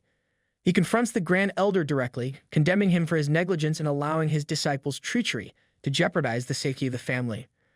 With unwavering resolve, Yeon-myeong boldly asserts that the Grand Elder's disciple was no ordinary traitor, but a covert agent of the nefarious Dark Moon sect. In response, the wicked elder attempts to deflect responsibility and demands concrete evidence from Yeon-myeong to support his claim. In a dramatic turn of events, Jungle, the son of the director, steps forward as the sole witness to the disciple's malevolent actions. With a steady voice, he recounts the harrowing encounter, describing how the accused utilized a deadly combination of sword techniques, poison, and stealth tactics in their confrontation. Jungle's testimony serves as damning evidence against the accused, confirming Yeon-myeong's suspicions and silencing any doubts cast by the wicked elder. As the accusations against the Grand Elder's disciple mount, another elder steps forward to corroborate the allegations. He recounts witnessing the accused employing a sword technique that inflicted wounds strikingly similar to those sustained by Jungle, further bolstering the credibility of Jungle's testimony. The wounds described were indeed consistent with the injuries Jungle bore on his own body. Additionally, a matured member of the council reveals that Tang Jukran, the accused disciple, had confessed to him about his clandestine allegiance to the Dark Moon sect. Approaching Jungle with a mixture of gratitude and admiration, Yeon-myeong expresses his initial intent to utilize him as a crucial witness, but he admits that he never expected Jungle to bravely step forward of his own accord. In response, Jungle humbly acknowledges that he owes his life to Yeon-myeong's intervention and guidance. Confronted with overwhelming evidence and the weight of his disciple's confession, the Grand Elder finds himself at a loss for how to proceed. In a desperate bid to maintain control, he instructs the other elders to block Yeon-myeong's advances. However, met with resolute silence from his peers, the Grand Elder realizes the precariousness of his position. Remaining calm and composed in the face of adversity, Yeon-myeong delivers a stark reminder to the Grand Elder of his limited authority. He emphasizes that the Grand Elder's status is merely that of a lightweight within the clan hierarchy, rendering him incapable of disregarding the orders of the clan head, particularly in light of the damning evidence against him.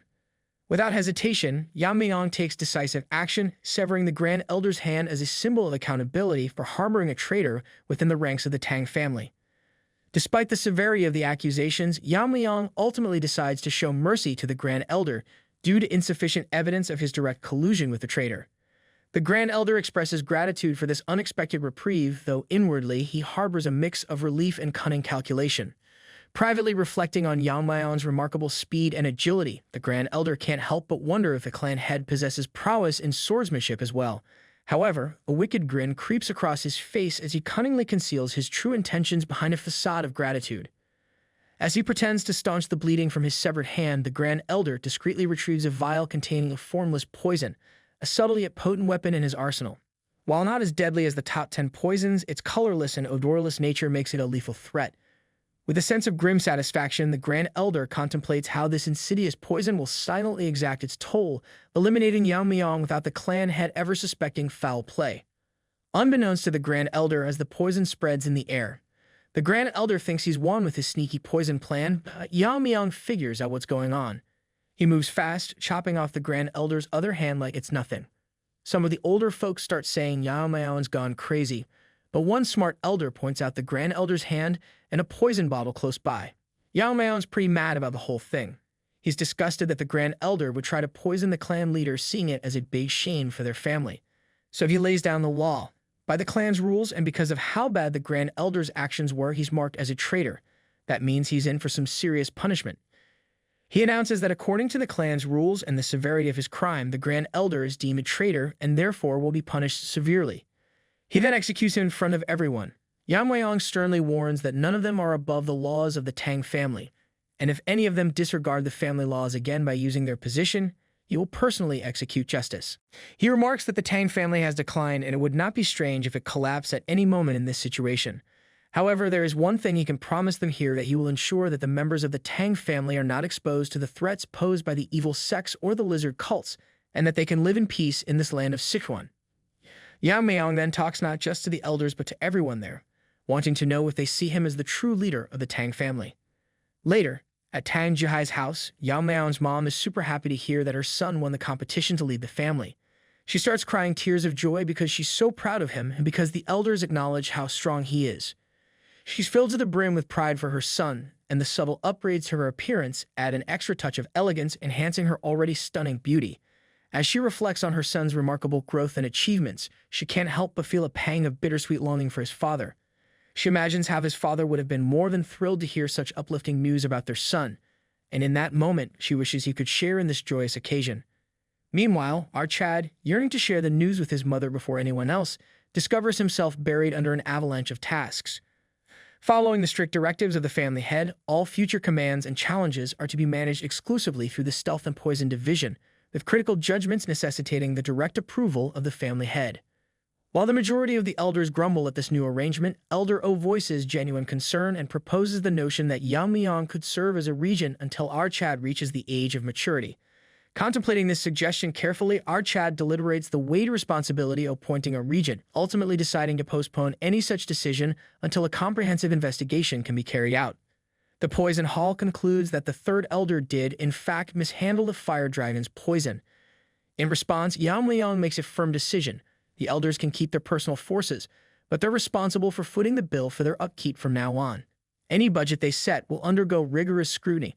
With two factions now lacking leadership, Yeon-myeong consolidates them into the Shadow Troop newly assigned to the Stealth and Poison Division. Adjusting their salaries accordingly, he delivers a straightforward message. They must demonstrate their value or risk being let go. A few days later, to Jeagle Clown's utter disbelief, Yeon-myeong calls for a meeting with the Jeagle clan.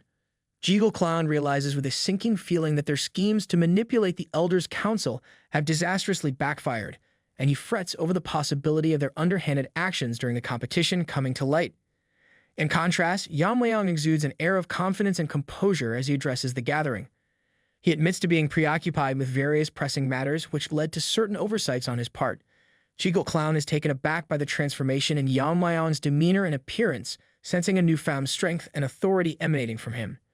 When questioned about the purpose of their summons, Yeon-myeong commends the Jeagle family's expertise in formation tactics and entrusts them with a pivotal task, designing the primary formation for the Tang clan. This unexpected assignment catches Jeagle Clown off guard, but he quickly realizes the significance of the opportunity presented to them by Yeon-myeong. Jeagle Clown protests vehemently, arguing that he cannot undertake such a monumental task without the explicit permission of the family head. Furthermore, he highlights the significant drain on resources such an endeavor would entail, emphasizing the Jeagle clan's current inability to manage such demands. In response, Yeon-myeong's reaction is swift and deadly. With a flick of his wrist, he hurls a needle with lethal precision, instantly dispatching everyone in the room except Jeagle Clown. As the gravity of the situation sinks in, Yeon-myeong's voice cuts through the silence, stern and unwavering. He admonishes Jeagle Clown for underestimating him and reminds him of the severe consequences outlined by the clan's rules.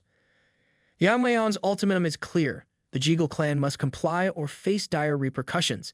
He grants Jeagle Clown one final opportunity to acquiesce, the threat of complete annihilation looming ominously.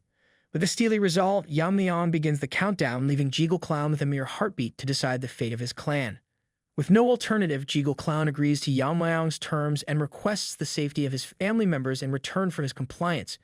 Yeon-myeong accepts the agreement, trusting that Jeagle Clown will fulfill his end of the bargain. It has been a few days since Yeon-myeong took on the mantle of clan leader. Today he summons his friends, who appear to be extremely nervous in his presence. Mirio, trembling slightly, wonders why Yeon-myeong called them, addressing him formally as the family head. Seeing this, Yeon-myeong can't help but chuckle. He playfully points out the absurdity of the formality, reminding them that when it's just them, they should act as they always have. The tension in the room lightens as if someone just switched the channel from a horror movie to a comedy. Surprised, Yuri asks if that's really okay.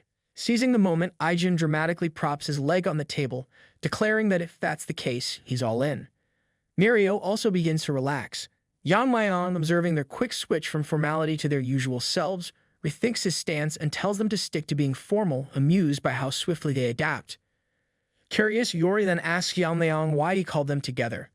Yeon-myeong informs her that he has appointed her father as the chief officer, a revelation that leaves Aijin and Mirio stunned. He explains that her father is an incredibly capable person, and that this is a golden opportunity he should seize. It's as if Yeon-myeong just handed out surprise promotions like candy, and now everyone is scrambling to unwrap the news. Yuri, although wanting the position for her father, expresses her concern about potential retaliation. Yeon-myeong confidently reassures her, saying that silencing a few opposing voices is a simple task for him. However, he warns that if her father shows off his connections, neglects his duties, or secretly embezzles funds, he would face dire consequences. Yuri quickly interjects, assuring Yeon-myeong that her father is not that kind of person. With the position decided, Yeon-myeong then instructs Yuri to assist her father in adapting to the chief officer's duties. Yeon-myeong muses to himself that if Yuri's father follows his lead, there will be nothing to worry about. He notices Yuri, still crying like a little girl, overwhelmed by the news. As for Mirio and Aijin, Yeon-myeong wants to hear about their current situations, which is why he called them together. He plans to recruit individuals with outstanding capabilities who are being suppressed or ostracized, aiming to bring them under his wing. It's almost like Yeon-myeong is planning a superhero team-up, but instead of capes, they're all sporting really intense backstories. Yeon-myeong begins the discussion with Mirio, who informs him that she doesn't have anyone to recommend. Turning to Aijin, Yeon-myeong inquires about the condition of the Medicine King Hall, noting Aijin's connection to the place.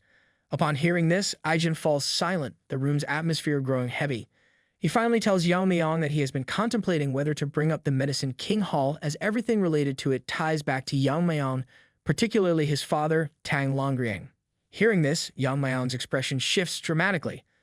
Aijin explains that this involves the ones who are related to his father's poisoning, and behind all of this was the Medicine King Hall. Mirio, stunned, questions Aijin if he is sure it is the Medicine King Hall behind Yeon-myeong's father's poisoning. Meanwhile, Yuri, channeling her inner monster, fiercely suggests that Yeon-myeong should split their heads for daring to harm his father. Yeon-myeong quickly tells her to be quiet, wanting Aijin to continue with his revelations. Aijin explains that the Medicine King Hall is so secluded within the main house that even the elders' influence doesn't reach there. It's a place where all studies related to medicine and toxicology are conducted. Additionally, they sustain their finances by treating patients and selling medicinal materials. Even after the Heavenly Perverts incident, the Tang clan survived because of the Medicine King Hall's support, which provided the essential funds for the Tang clan's maintenance. Aijin shivers with anger as he reveals to Yeon-myeong that the leader of the Medicine King Hall was his grandfather. Mirio adds that he was dismissed for some reason. Aijin continues, explaining that during his grandfather's tenure as the leader of the Medicine King Hall, Yeon-myeong's father, Tang Yeon-myeong, visited the hall daily. After the invasion, resentment toward the Medicine King Hall intensified. Despite being a scholar without internal strength, Tang Yeon-myeong would defend anyone who slandered the hall. The physical toll of these confrontations was evident on his body. According to Yeon-myeong, if someone without internal energy is struck by an attack carrying inner force, they cannot dissipate the energy and end up suffering deep internal injuries. Despite this vulnerability, his father persevered through such challenges. Aijin delves further into the story, revealing that a dispute arose involving Tang Il, who held the position of vice leader at the Medicine King Hall. The conflict escalated when Tang Il was caught slandering Yeon-myeong's mother. Instead of reflecting on his actions, this Tang Il tried to use martial arts. When he was losing the argument, it stopped only after his grandfather intervened. Because of this, Tang Il was excluded from being a candidate for the next leader. Yeon-myeong questions Aijin if Tang Il harbored resentment and poisoned his father. In tears, Aijin confesses that after poisoning Yeon-myeong's father, Tang Il went further, killing Aijin's father and poisoning his grandfather as well. Furthermore, Tang Il had also imprisoned Aijin's grandfather. Hearing all of this, Mario is shocked that such events remain hidden all this time. Aijin explains that since his grandfather was poisoned and not in his right mind, explanations from him would not have been credible enough to prompt others to step forward. This drove Aijin to enter the competition, and during these 3 years, those involved in the incident refrained from killing anyone who knew the truth, maintaining a fragile peace built on silence and fear. Aijin, overwhelmed with emotion, tearfully explains that he's been afraid to visit his grandfather, apologizing to Yeon-myeong that it will be difficult to find the talents he seeks in the Medicine King Hall under these circumstances. Yeon-myeong questions why the vice leader still keeps Aijin's grandfather alive, suggesting it might be better to silence him permanently by killing him. As Aijin cries, he reveals to Yeon-myeong that, in his understanding, there exists a secret division within the Medicine King Hall unknown even to the elders. Inside, there's an inner pill crafted from a mythical creature that lives in lava and is called the 10,000-year fire carp. Hearing this, Yuri is shocked, and Mario can hardly believe such a thing exists. Yeon-myeong, usually familiar with inner pills as items that enhance internal strength, is confused by this revelation. Aijin continues, recounting a tale from 100 years ago where the Lesser Lord of the Fiery Sun Palace supposedly consumed the inner pill of a 10,000-year fire carp and ascended to the realm of fire. Aijin explains that the inner pill of the 10,000-year fire carp contains extremely potent poison. If consumed without neutralizing the poison, 9 out of 10 times it leads to death. However, if the poison is removed forcefully, it could diminish the effects of the pill. Hearing this, Yeon-myeong asks if the efficacy of the inner pill be preserved without removing the poison by anyone, except his grandfather, the former leader of the Medicine King Hall. Aijin confirms that Tang Il's ambition is indeed to consume the inner pill of the 10,000-year fire carp and ascend to the fire realm. His ultimate plan is to lead his followers out of the Tang clan and establish his own sect. The revelation shocks everyone in the room, especially considering Tang Il's diminutive stature. Yeon-myeong privately thinks that Tang Il's plan is foolish. Consuming an inner pill and reaching the fire realm may not lead to true enlightenment, but rather a lower state compared to the transcendent realm. Yeon-myeong reflects on the 3 years spent with Aijin. Despite everything Aijin has endured, he never openly showed his worries and always managed to smile in front of others. Yeon-myeong expresses gratitude to Aijin for sharing his story and then asks him a crucial question.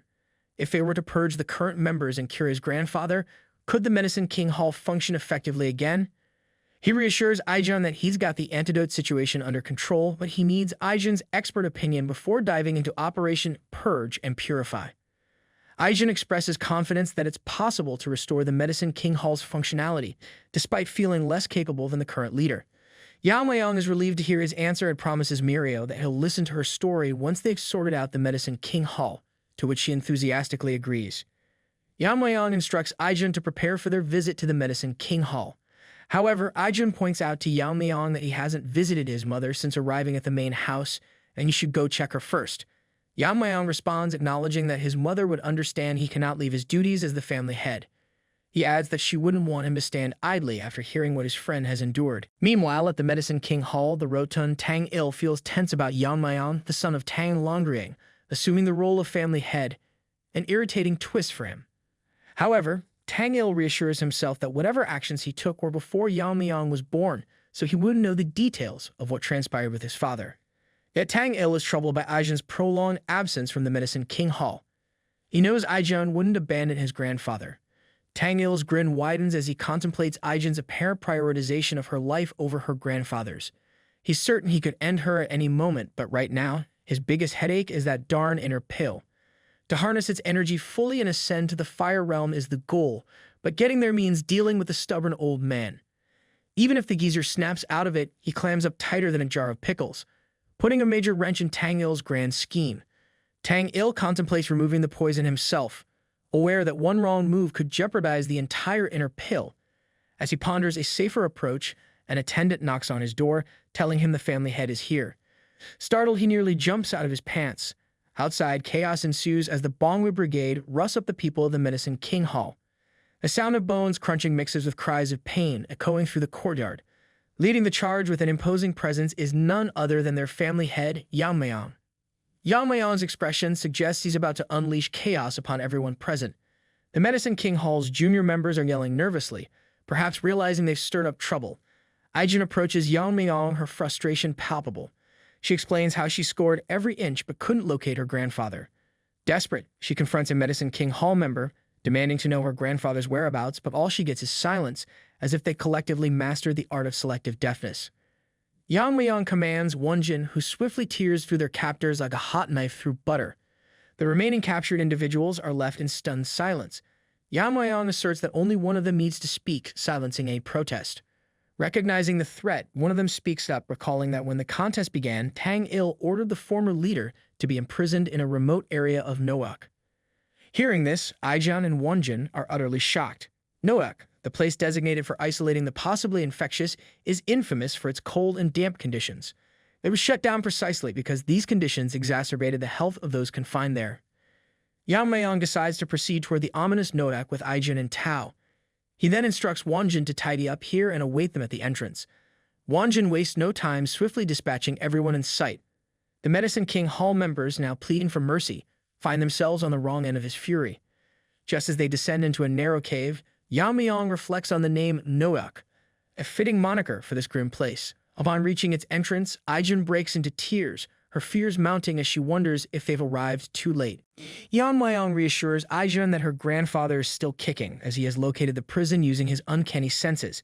Finding the prison, he directs Aijin to stand back and swiftly cleaves through the gate. It looks like Aijin's grandfather's condition has worsened, likely due to the use of mountain-subduing poison. Yeon-myeong notices Aijin's distress and urges her to stay calm, reminding her that they've come here specifically to rescue her grandfather. Looks like Yeon-myeong's got a knack for both slicing through obstacles and delivering reassuring pep talks in the face of deadly toxins. Aijin informs Yeon-myeong that besides the mountain-subduing poison, they've also administered the Thunderbolt idiocy poison to her grandfather. This poison directly targets the brain, intended to impair cognitive functions rather than causing immediate death. It's not potent, but its ability to penetrate the brain renders antibodies ineffective without swift intervention. To Yeon-myeong, handling the situation seems like a walk in the park. He instructs Aijin to restrain her grandfather, placing his hat on him with a determined air. Channeling his inner energy, Yeon-myeong initiates a frenzy of poison devouring, swiftly neutralizing all toxins within the old man's body. Aijin observes Yeon-myeong's hand in motion, realizing he's opting to absorb the poison himself. Yeon-myeong decides it's the most effective approach, having successfully neutralized even the most potent toxins in the past. Just as he absorbs the poison, the grandfather's complexion noticeably improves. Once Yeon-myeong finishes purging the poison, he encourages the old man to rise. Opening his eyes, the grandfather sees his granddaughter Aijin before him. The old man's misunderstanding, mistaking Yeon-myeong for Tang Yeon-myeong, adds a humorous twist to the emotional moment. Aijin steps in to clarify the situation, explaining everything that transpired, and now Yeon-myeong is the family head. Yeon-myeong feels relieved and proud to have taken care of his father's companion. The old man breaks down in tears, deeply moved by being saved by someone much younger. He laments how his actions has deprived Yeon-myeong from seeing his father's face. The old man, now overwhelmed with emotion, speaks to the departed Tang Yeon-myeong as if he were present. He expresses how proud Tang Yeon-myeong would be of his son, Yeon-myeong, if he were alive to see him. Filled with resolve, the old man makes a solemn promise. Despite his age, he pledges to dedicate himself to serving Yeon-myeong, the new family head, with unwavering loyalty and dedication. Yeon-myeong hands the old man his coat, indicating that he's here to arrange positions for both the leader and Aijin. With a gentle but firm tone, Yeon-myeong informs him that it's time to leave, as there are people eagerly waiting to meet him. Outside, Tang Il wears an even uglier expression than usual, unable to comprehend how the old man stands firm.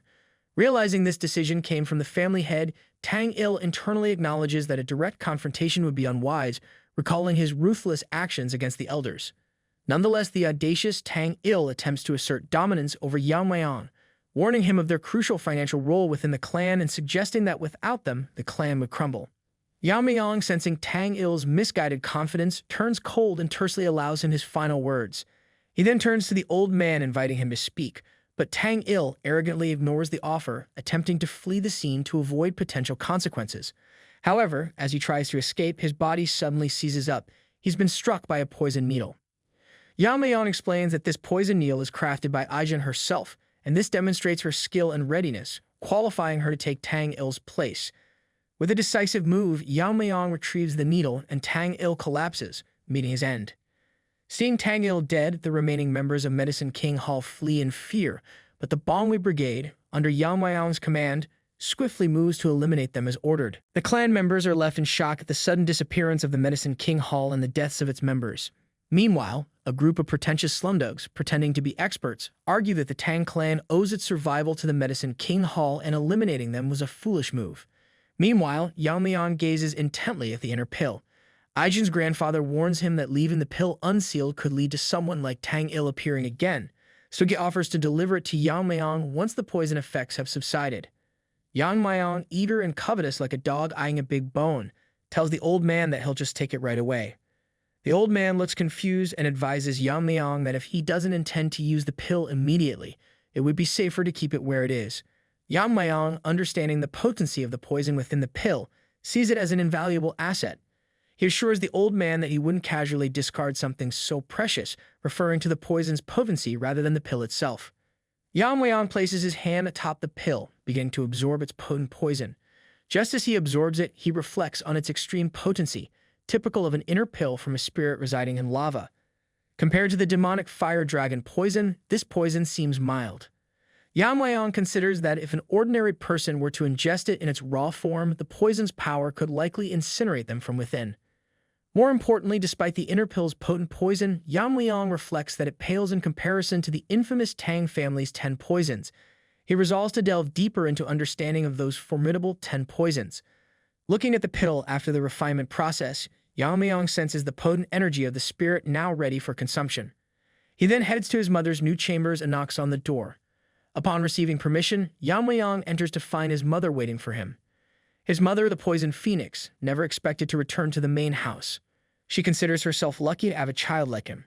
Looks like Yeon-myeong's charm is a family trait. Perhaps it runs in the genes, not just the genes. Yeon-myeong reminds her that this place rightfully belongs to her, so naturally she should be here. Observing her closely, he notices that despite still being quite attractive, she seems burdened with worry for him all this time. Overwhelmed with emotion, she rushes towards Yeon-myeong, wrapping him in a tight embrace, visibly relieved at his safe return. It is the classic mom hug, capable of melting even the most stubborn hearts faster than global warming. Yeon-myeong reflects on his past life, where regret consumed him until his dying breath. He had no one to share his happiness with, even at the end. Determined not to repeat the same mistakes, he resolves to protect this life and embrace every moment to the fullest. Yeon-myeong asks his mother if she met the Bongwi Brigade. She nods, mentioning they came earlier to assist with moving things, grateful to see familiar faces, which brings tears from her eyes.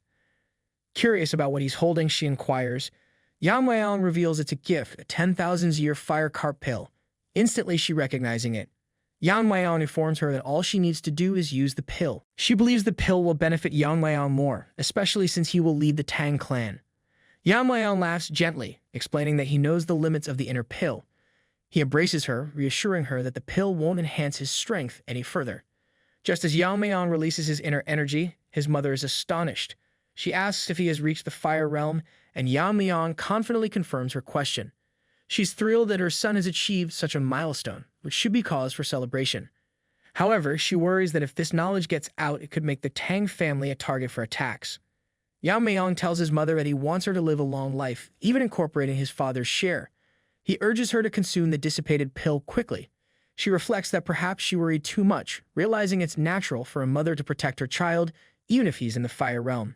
She assures Yeon-myeong that since he bought it for her, she won't refuse it. She asks Yeon-myeong if he knows what she was called when she was younger. She reveals that she was known as Sichuan's top beauty and the Poison Phoenix. She then releases her inner energy to absorb the pill. Even she thinks it has been a while since she has seen Yeon-myeong shocked. It turns out the title of Poison Phoenix is reserved for the most esteemed member of the Tang family.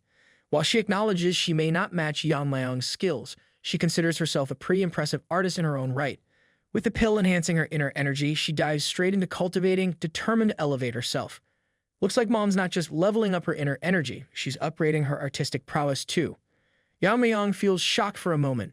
He knows she has been hiding her powers, but not to this extent. She is now one step closer to the fire realm, and still she is able to conceal her energy. Meanwhile, she keeps consuming those energy pills like they're snacks at a party. It reflects that a fire realm master can detect even the smallest movements, making it pointless to hide power from them.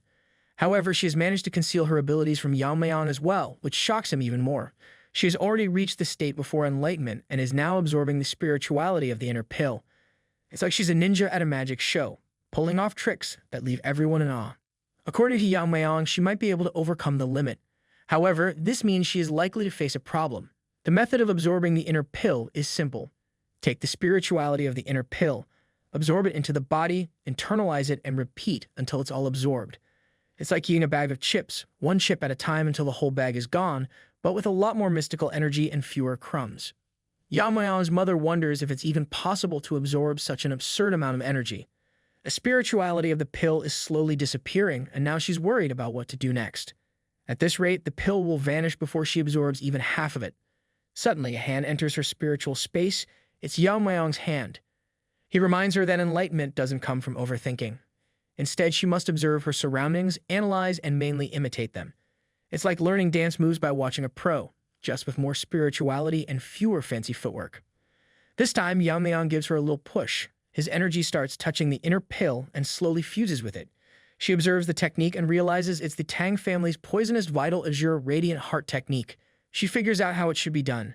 Instead of internalizing the energy bit by bit, she changes it into something familiar and absorbs it.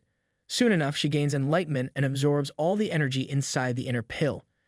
Yeon-myeong then confirms that she has successfully absorbed it and has reached the fire realm. It's like watching someone solve the puzzle in record time, only with a lot more mystical energy and a lot less frustration. The next day, everyone in the clan gathers at the Stealth and Poison Hall. Munchin's father, the Poison King Tang Yeon-myeong, grumbles about having a meeting so early in the morning when they're all so busy. One of the bearded elders asks Yeon-myeong's uncle, the Dark King, Tang Yeon-myeong, when the family head is coming. He adds that even though he's the clan head, it's disrespectful to make the elders wait. It's like getting everyone up for an early morning meeting just to wait around. Definitely not a great way to start the day. Hearing all the complaints, Tang Yeon-myeong controls his anger and instructs everyone to wait for the clan head's arrival. Suddenly, someone announces that the clan head is coming. Yeon-myeong arrives and thanks everyone for gathering early in the morning. He declares that today he has something very important to discuss with them. The bearded elder is confused, wondering what could be so important to gather them all here at this hour. Yeon-myeong tells them he plans to appoint a proxy head until he comes of age. Hearing this, the bearded elder asks him who he plans to appoint among the heads, suggesting he's living his own dream. But as the Jiva Chad he is, Yeon-myeong surprises him by asking why he assumes he would pick one of the elders. It's like everyone's expecting a pizza party and he suggests sushi. Definitely shakes things up a bit. All of a sudden, someone enters the meeting room. Yeon-myeong's uncle Tang Yeon-myeong looks at the entrance and is shocked to see his sister, the Poison Phoenix, walking into the Stealth and Poison Hall. The elders are practically pissing their pants, unable to believe she's here after decades. It's like finding out your high school principal is crashing your family reunion. Awkward, surprising, and definitely a game changer.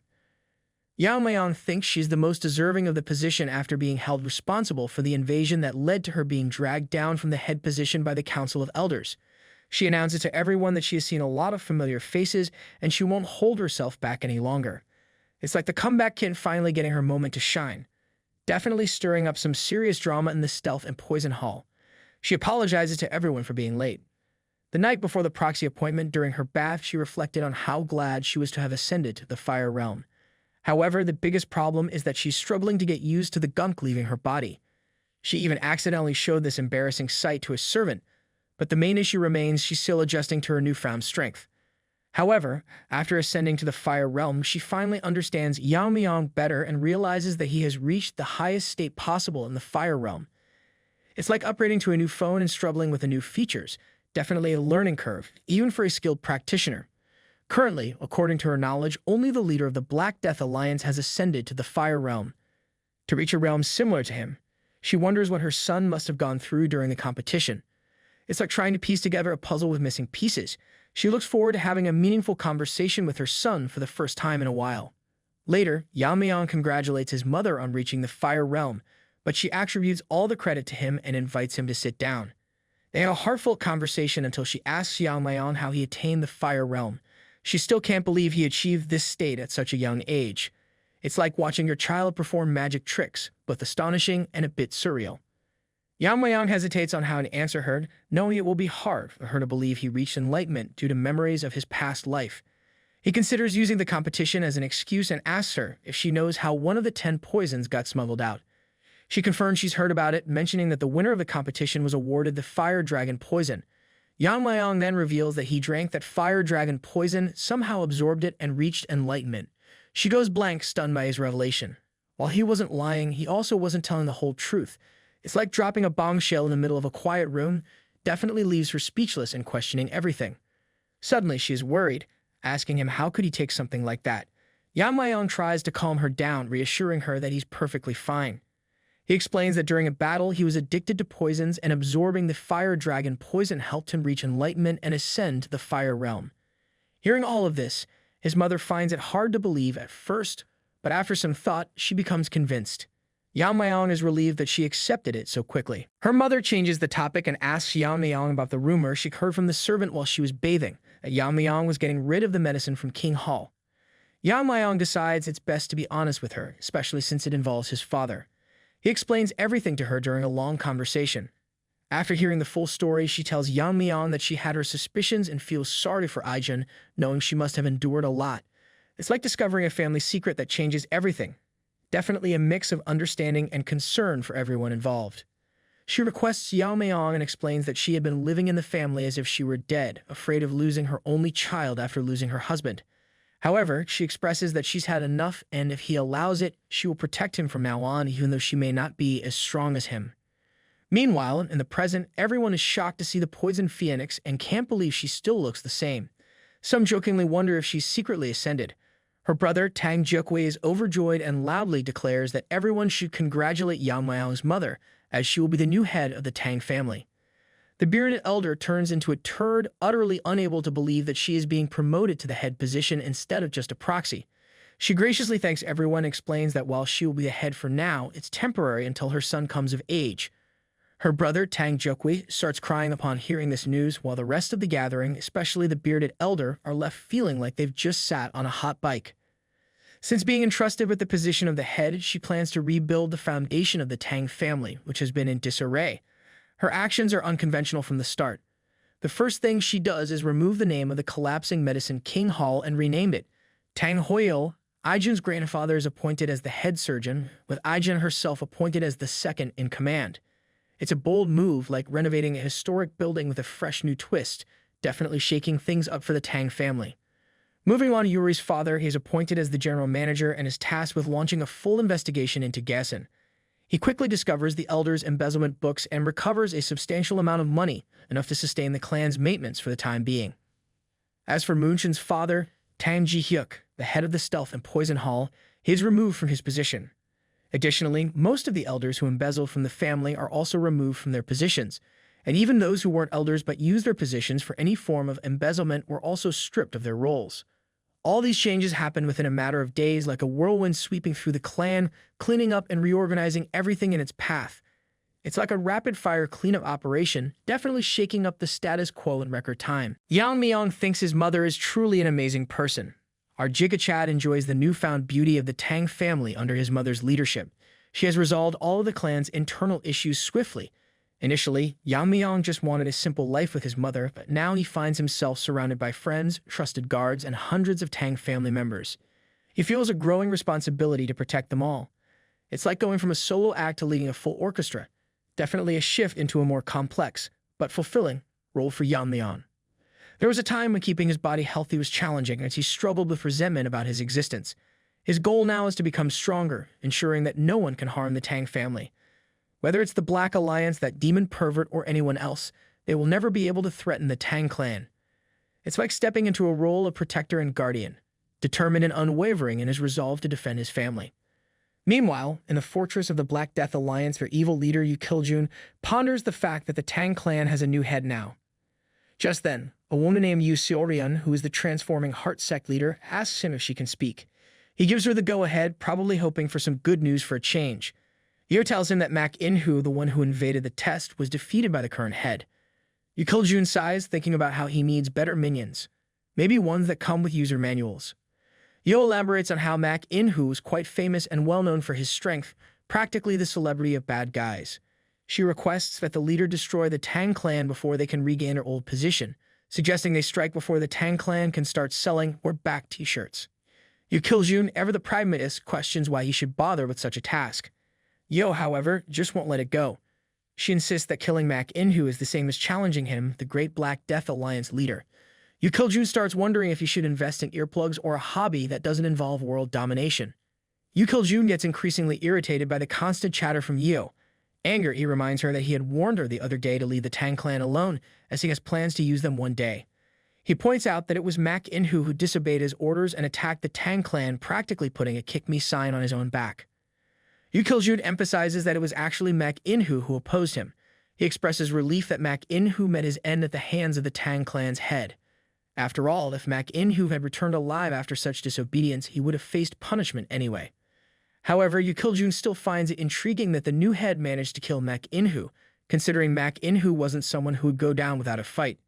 He summons his guards and instructs them to invite the Tang clan head to the Sichuan meeting. Yeon-myeong is having a conversation with his mother, expressing his gratitude for all the hard work she has done on the internal arrangements. She admits feeling nerve-wrackingly anxious after taking charge again after such a long time, unsure if she did well enough. Yeon-myeong thinks she did a fantastic job, like a master chef effortlessly whipping up a gourmet meal after years away from the kitchen. However, there's one thing that confuses him. He asks if she suppressed her powers like last time, half expecting her to say she just took up knitting instead. His mother isn't surprised that he noticed it so quickly, knowing he's experienced it before. However, to Yeon-myeong, her suppression is still impeccable, like a magician flawlessly hiding an elephant in a room. He points out that since she has reached the fire realm, she doesn't need to hide her powers anymore. With a hint of pride, our pretty mommy explains that it's not just about hiding powers. What she performed is the family's secret technique, the vein sealing concealment. She also hopes that Yeon-myeong will learn to hide his abilities. To explain this to Yeon-myeong, she embarks on quite a long story. As the founder of the martial art and the ancestor of the Tang family, she feels it's her duty to tell him about their heritage. Yeon-myeong braces himself, knowing that family stories usually come with more twists than a soap opera. She begins with a tale from a certain village in Sichuan, where a plague broke out. People were dying and dozens of bodies were cremated without proper funerals to prevent the spread. Everyone in the village had already caught the plague and were just waiting for their time to die, except for one, a 10-year-old boy. His unharmed condition caused fear and suspicion among the villagers. In their eyes, the boy appeared to be a harbinger of the plague, and they labeled him as a child possessed by an evil spirit. The boy's immunity made him seem like the Grim Reaper's intern, and there was no time for rational questions in the eyes of the already infected. With nowhere to go, the boy ended up hiding in a cave to escape the rain. To feed himself, he started stealing food left at the shrine near the village. In the shadow of the plague, the boy survived, scraping by like a clever raccoon. However, after the third day, the villagers stopped performing rituals. When he ventured out to check, he discovered that everyone, other than him, was dead. It seemed he had outlasted the plague, but at the cost of becoming the sole survivor of a ghost village. The boy wandered, pondering why he was the only one unharmed. The question didn't linger for long, as a mysterious group soon came for him. According to their leader, the boy had an innate aptitude for poison. These people turned out to be the notorious Moon Shadow Sect, the worst assassination group in the history of Murim. The Moon Shadow Sect had a sinister reputation for kidnapping children from all over the world, trading them as assassins, and feeding them poison to prevent them from escaping. Furthermore, they administered antidotes periodically. The boy grew up within the Moon Shadow Sect, becoming an assassin in no time. Before long, he witnessed the gruesome fate of his comrades who died when they didn't receive the antidote on time. It dawned on him that the plague in his village wasn't caused by him, as he initially feared, but by the poisonous sect itself. From that point onwards, the boy pushed himself to his limits, determined to become stronger. No matter how dangerous or difficult the mission, he completed it with unwavering determination. Soon enough, he achieved a feat so remarkable that even absolute masters couldn't match. The Mu Shadow sect leader was profoundly impressed by his accomplishments and bestowed upon him the title of one of the 5 great assassins. He offered to grant the boy anything he desired. However, the leader was taken aback when the boy calmly stated that he wanted nothing. Yet looking at his expression, it was clear to everyone that what he truly desired was to see them all dead. The boy reached an unprecedented level of skill, honed by countless battles with absolute masters and refined through his own ultimate technique derived from the martial arts of the Mu Shadow sect. His mastery culminated in the creation of his signature move, the first flower rain of the sky technique. Thus, the poisonous Mu Shadow sect disappeared overnight. In the aftermath, his descendants settled in Sichuan, establishing what would later become the esteemed Tang family. Even today, his legend endures under the alias the Invisible Guest, a name whispered in awe throughout the martial world. It's a tale that proves even the deadliest shadows can't hide from a determined gardener armed with enough poison. Just then, she notices that Yeon-myeong has fallen asleep. She pinches his face gently, waking him up with a start. Half awake, Yeon-myeong asks her what this story has to do with the vein sealing concealment. She explains that the poison sect had many masters in the fire realm, including the 5 great assassins and their overpowered sect leader. She leans in, ready to reveal the secret of how he faced them alone. Yeon-myeong asks her if it wasn't because of technique, the flower rain of the sky, stressing that very few could withstand such an attack, where numbers of the foes are irrelevant. She corrects Yeon-myeong, confirming that the technique is indeed called the flower rain of the sky. However, she explains that it's not actually a martial art for hidden weapons. Instead, it's a martial arts that focuses on controlling energy. This revelation shocks Yeon-myeong, prompting him to seek confirmation about the nature of the flower rain of the sky technique. She explains that in battles at the fire realm, clashes primarily involve energy attacks. When an opponent attacks with energy, the defender must counter with their own energy. Ordinary hidden weapon techniques are ineffective against the protective energy barriers of fire realm masters. Yeon-myeong considers the logic behind it all. It makes sense that ordinary hidden weapons would be ineffective against the energy shields of fire realm masters. According to him, in this realm, energy counters energy. So if hundreds of hidden weapons enveloped in energy form a storm, even with body protection, it would be impossible to handle against energy attacks. It's an ultimate attack designed to battle the monsters of the fire realm, much more potent than the whirling frenzy.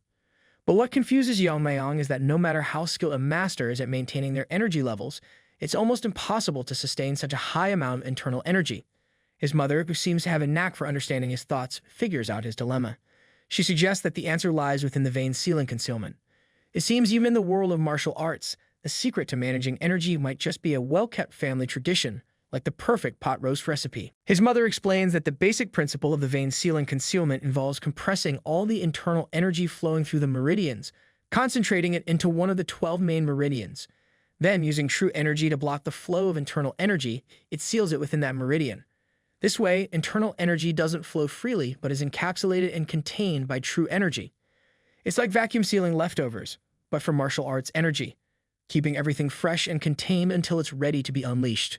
She adds that this method can deceive the eyes of a fire realm master, who can typically see the flow of internal energy, but because he cannot use the seal energy immediately, his current powers will decrease temporarily. However, with accumulated experience and insights gained through the process, the powers can be easily rebuilt. By repeating this process 12 times to seal the internal energy in all 12 meridians, the true energy protecting the internal energy intertwines, creating a new protective layer known as Dragon Scale. This body-protecting energy not only surpasses the defense of existing techniques, but also rivals the strength of actual dragon scales. It's like upgrading from chainmail to full dragon armor, ready to take on fire-breathing foes and questionable potluck dishes alike. Yeon-myeong is perplexed by the existence of a poison called the fire dragon's poison, wondering if anyone has actually encountered a dragon. He reflects that vein sealing isn't just about defense. When he releases the internal energy sealed in all 12 meridians, he can temporarily wield 10 times his original internal energy. This boost is only temporary because energy beyond the body's natural limit will naturally dissipate. He realizes that the flower rain technique is a martial art that necessitates mastery of the vein sealing technique, tying together internal energy control with devastating offensive power. It's like having a turbo boost button for martial arts, great for quick bursts, but not for extended road trips. Moreover, several key points were passed down with the vein sealing concealment, but they were lost after the invasion of the Demon Lord. Additionally, crucial oral traditions were lost when 2 elders suddenly died. Yeon-myeong chuckles to himself, thinking he might be to blame for these killings. It's like losing the instruction manual to a complicated gadget just after you thought you finally understood it, awkward, but probably fixable with a bit of improvisation. His mother asserts that she believes he will be able to master the flower rain of the sky because she is her proud son. She then asks him if he is not. Yeon-myeong proudly declares to his mother that as the son of the poison phoenix, there isn't anything he cannot master. Thus, Yeon-myeong receives the vein sealing concealment from his mother. He contemplates that after vein sealing, the most effective way to recover internal energy is by drinking poison. To others, it might be dangerous, but to our addict, Jika Chad, it's like a miraculous elixir. He reflects that there's no need for him to go through the rebuilding process. He decides to just ask Ijun to prepare some poison for him. Just then, a guard informs him that Yeon-myeong's friend is here to see him, and despite being informed that he was working, she insisted on meeting him. Suddenly, Mario bursts into the room out of breath but determined. Yeon-myeong, perplexed by her sudden appearance and breathlessness, asks what's wrong. Mario urgently explains that if this continues, her sister will die, leaving Yeon-myeong puzzled by her cryptic statement. Yeon-myeong's eyes widen in shock as he hears about Mario's sister's condition. Concern etches across his face, and he suggests urgently that they should have sought a doctor's help sooner. However, Mario's voice trembles with tears as she explains that they have already visited multiple doctors, her words heavy with the weight of resignation. She softly reveals that her sister's illness defies medical understanding and cannot be healed by any conventional means or techniques. Yeon-myeong's jaw drops in utter disbelief, a reaction akin to that of students encountering a particularly tough exam question. Just kidding, of course. He cautiously asked Mario if her sister's suffering stems from internal injuries. Mario, tears streaming down her face, shakes her head gently and confides in Yeon-myeong with a trembling voice. She reveals the devastating truth. Her sister is afflicted with the 9 yin severed meridians, a terminal condition. It is revealed that in the annals of history, alongside the renowned Blazing Sun Palace, there existed a lesser-known yet formidable martial arts sect, the Northern Sea Ice Palace. This sect delved deep into the mysteries of ice arts, honing techniques that were not just skills but revered as blessings for those born with an abundance of extreme yin energy. However, for those outside their icy embrace, lacking the practice of these arts often led to dire consequences, marked by the onset of inexplicable and terminal conditions. Yeon-myeong's eyes widen in realization as he connects the dots. They are descendants of the fabled Northern Sea Ice Palace sect. Mario confirms this revelation, explaining that they are not direct descendants but rather descendants of descendants. Long ago, their ancestors settled in Sichuan, forging alliances through marriage with the illustrious Tang Family, who reign as the most powerful lineage of their era. Learning ice arts is believed to have the potential to cure terminal conditions. However, within the esteemed Sichuan Tang Family, renowned for their mastery of poisons and hidden weapons, there exists no trace of practitioners or knowledge concerning ice arts. The ancient martial techniques of the Ice Palace, passed down from distant ancestors, have faded into obscurity over generations. This hereditary affliction resurfaces cyclically, a cruel twist of fate haunting their lineage every few decades. Yeon-myeong, determined to find a solution, begins to voice his thoughts, but Mario abruptly interrupts. They have arrived at her residence, and to Yeon-myeong's astonishment, the house itself is enveloped in a chilling embrace of ice. Entering the house, Mario's tears flow freely as she witnesses the stark deterioration of her sister's condition in their absence. Her sister, once vibrant, now stands frozen solid, encased in ice. The sight pierces Mario's heart with despair. Meanwhile, Yeon-myeong steps into the frigid room and immediately feels the biting cold that permeates the air.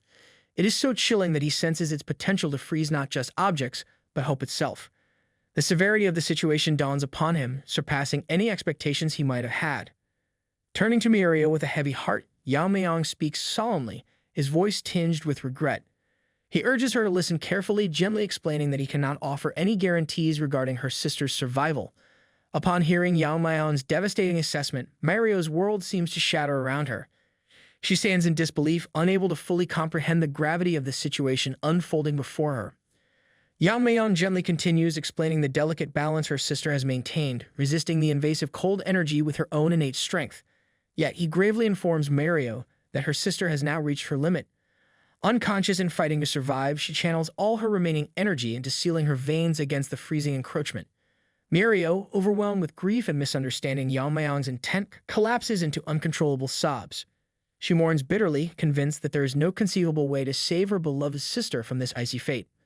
Mario's despair gives way to a glimmer of hope as Yeon-myeong reveals there is a way to artificially extract the cold energy from her sister's body. However, his cautionary words cast a shadow over their newfound hope. He warns of potential dire consequences if her sister cannot endure the process or if he himself becomes overwhelmed. Yeon-myeong wrestles silently with his thoughts. He feels prepared to undertake the risky procedure, yet he knows the weight of responsibility rests heavily on his shoulders. He cannot jeopardize the life of a loved one of his friend. Therefore, he leaves the decision whether to proceed or not entirely in Mario's hands, respecting the gravity of the choice she must make. Filled with desperation and determination, Mario considers that she has exhausted every other avenue to save her sister and cannot bear to give up without attempting this risky procedure.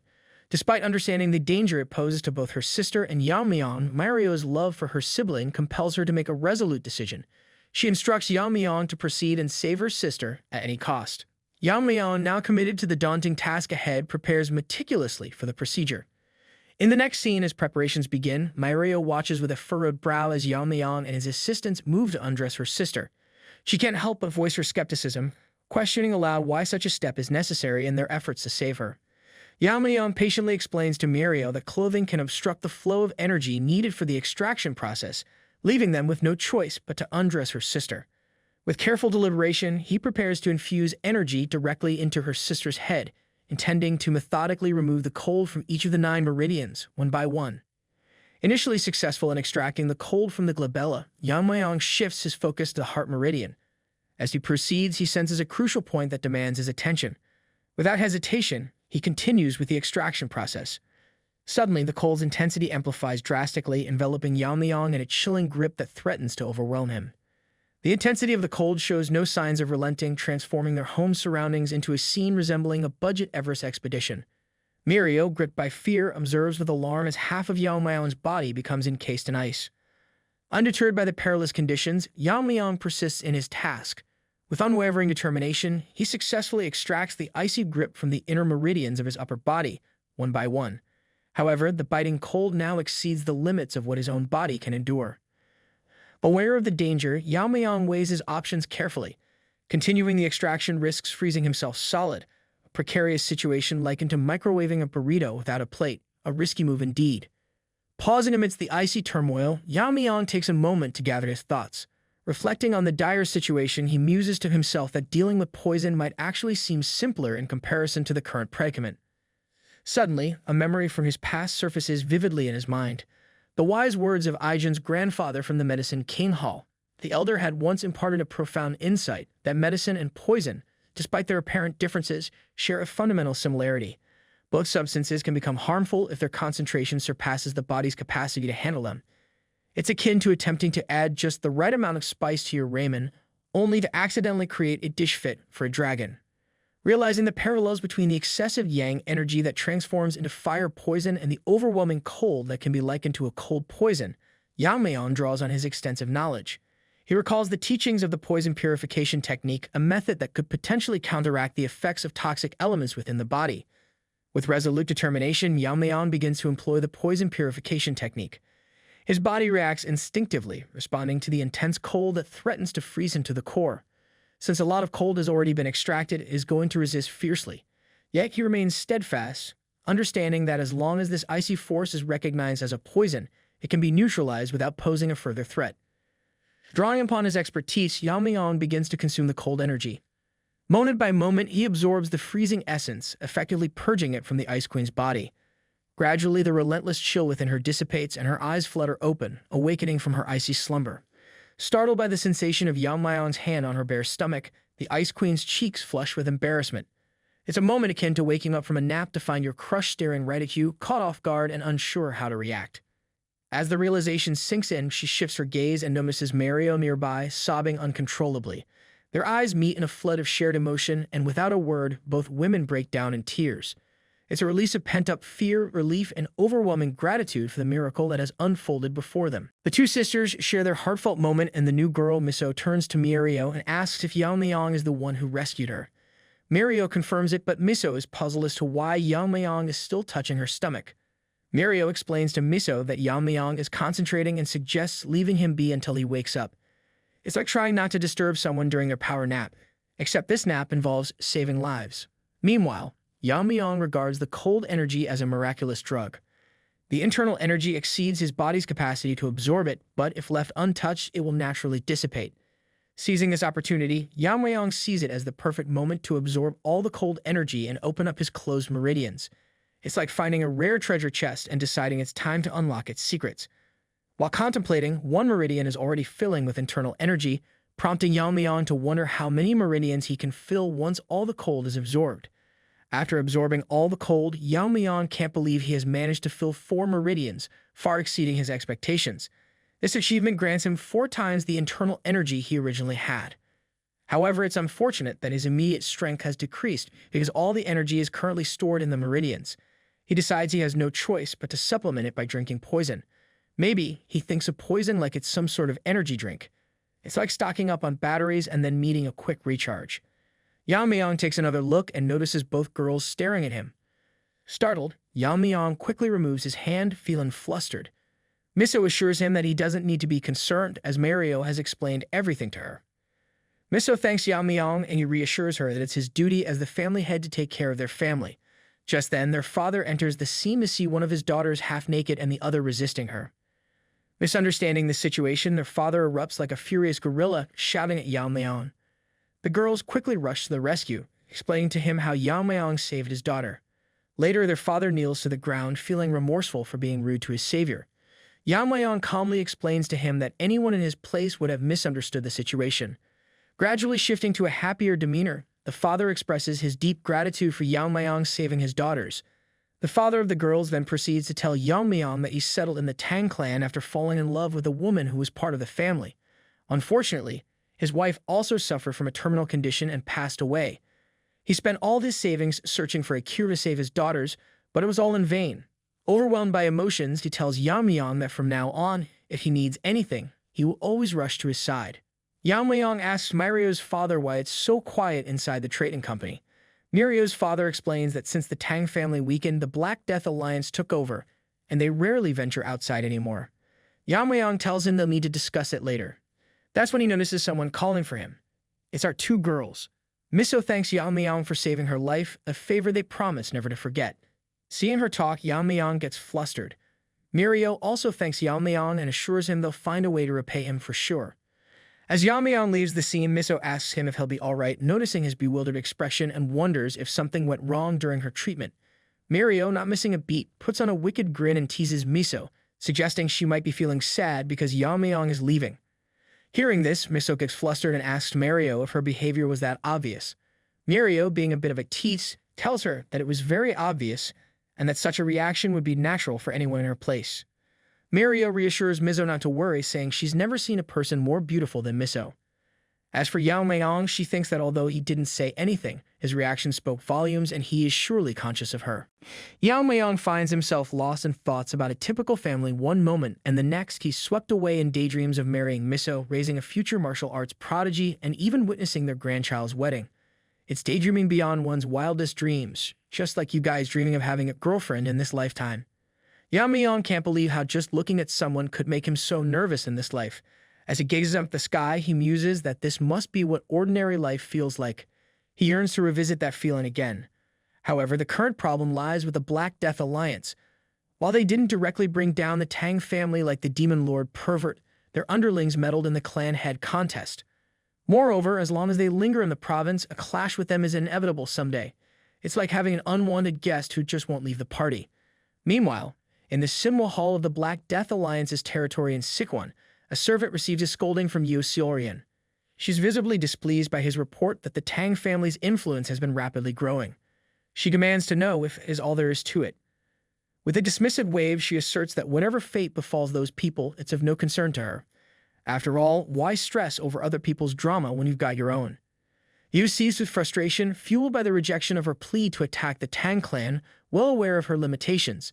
She recalls rising Phoenix sect leader Yap Inji's words that the leader's order is absolute, so it would be best to stay quiet until his anger subsides. She calls them cowardly bastards, and in a fit of rage, she hurls her apple at the servant, venting her pent-up frustration.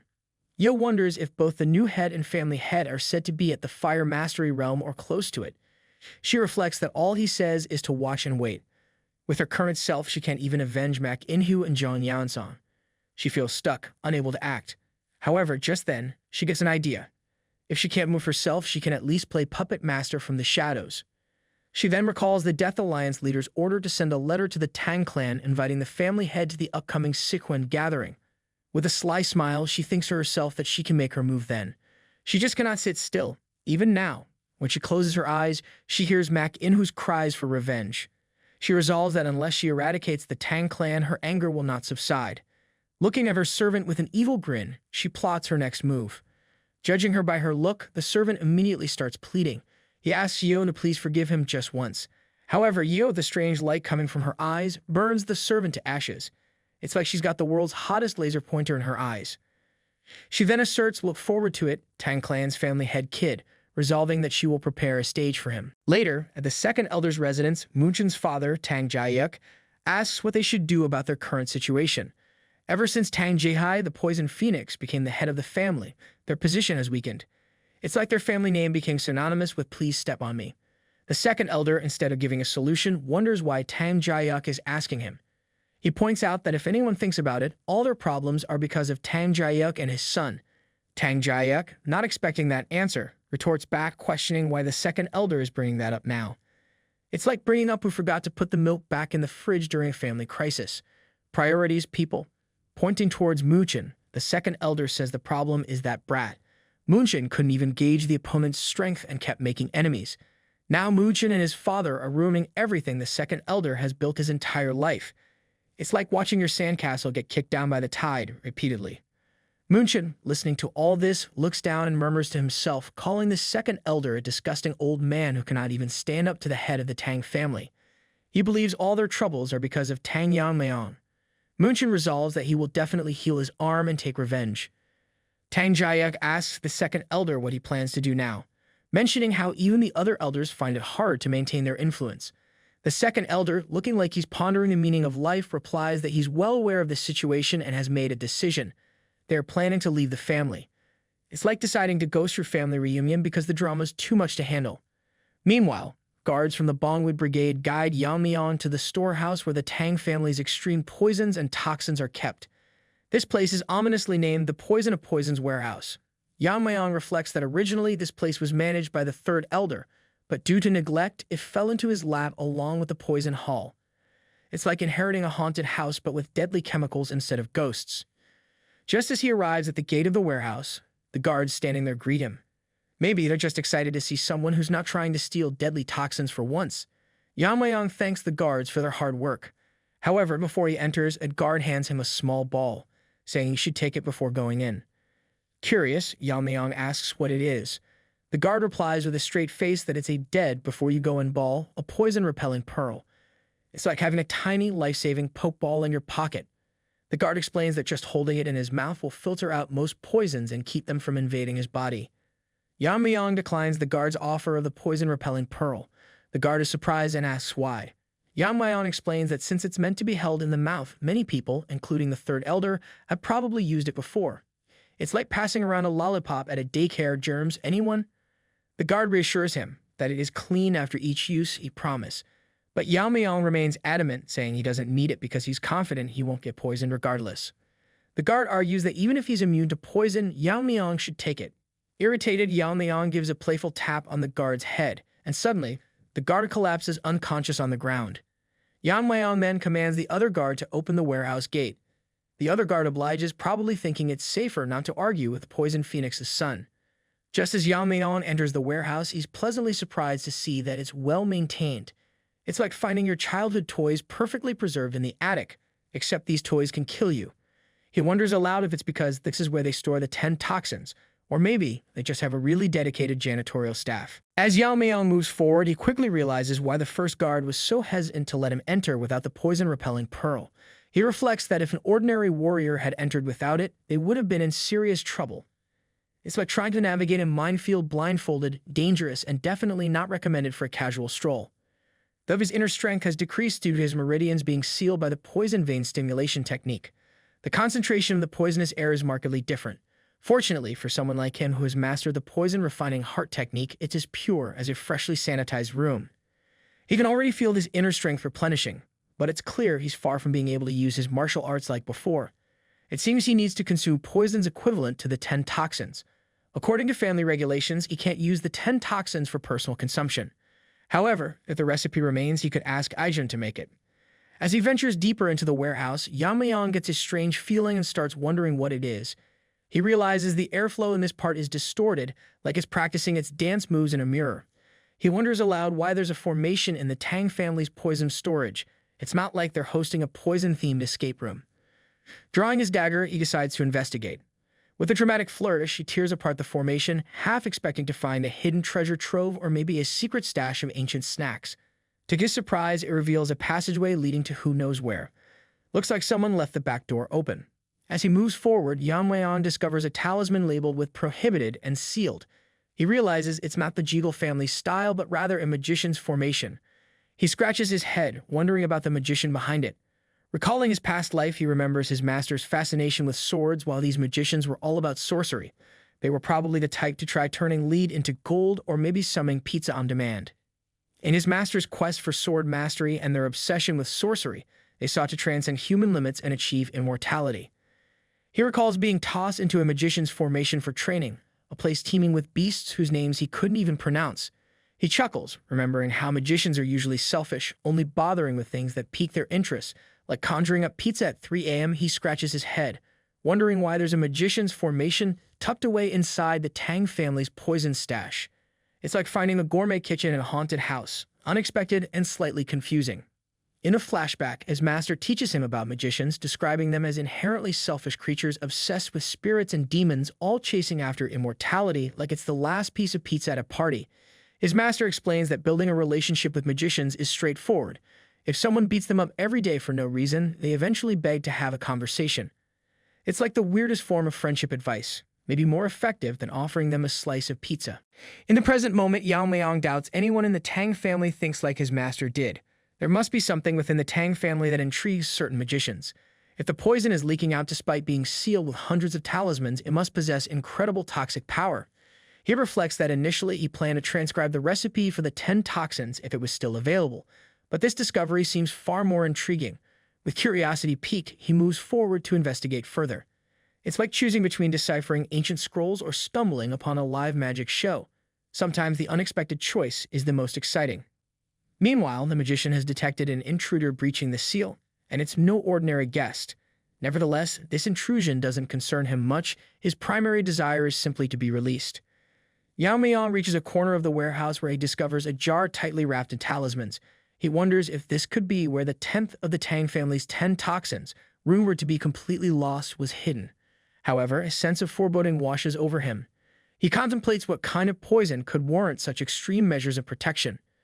Just as he extends his hand toward the jar, Yeon-myeong's hand gets rebounded by a tremendous force. He observes that the rebound force, backed by the main force, is tougher to crack than most formations. However, he realizes he can overcome it by meticulously slicing through each layer. With resolve, he decides to cut through the talismans on the jar one by one. Using his trusty dagger, he meticulously slices through each formation. It's like playing a high-stakes game of Fruit Ninja, except the fruits are ancient magical seals and the stakes are, well, deadly poisons. Soon, Yeon-myeong begins to feel exhausted, realizing that his inner strength has significantly decreased due to the poison vein stimulation technique. Normally, he could have shattered these talismans with a single strike. Despite the challenge, he successfully removes each one, observing that the poison appears denser now that the talismans are gone. And that was it from today's video. I hope that you liked today's video, and if you did, hit that like button as today's like goal is 1,500 likes. Comment part 3 down below for the next part. Also consider subscribing with the notification bell on to get notified as soon as a new video drops onto the channel. You can also join the channel to support me financially and watch videos before public release. I'll meet you in the next video. Until then, thanks for watching.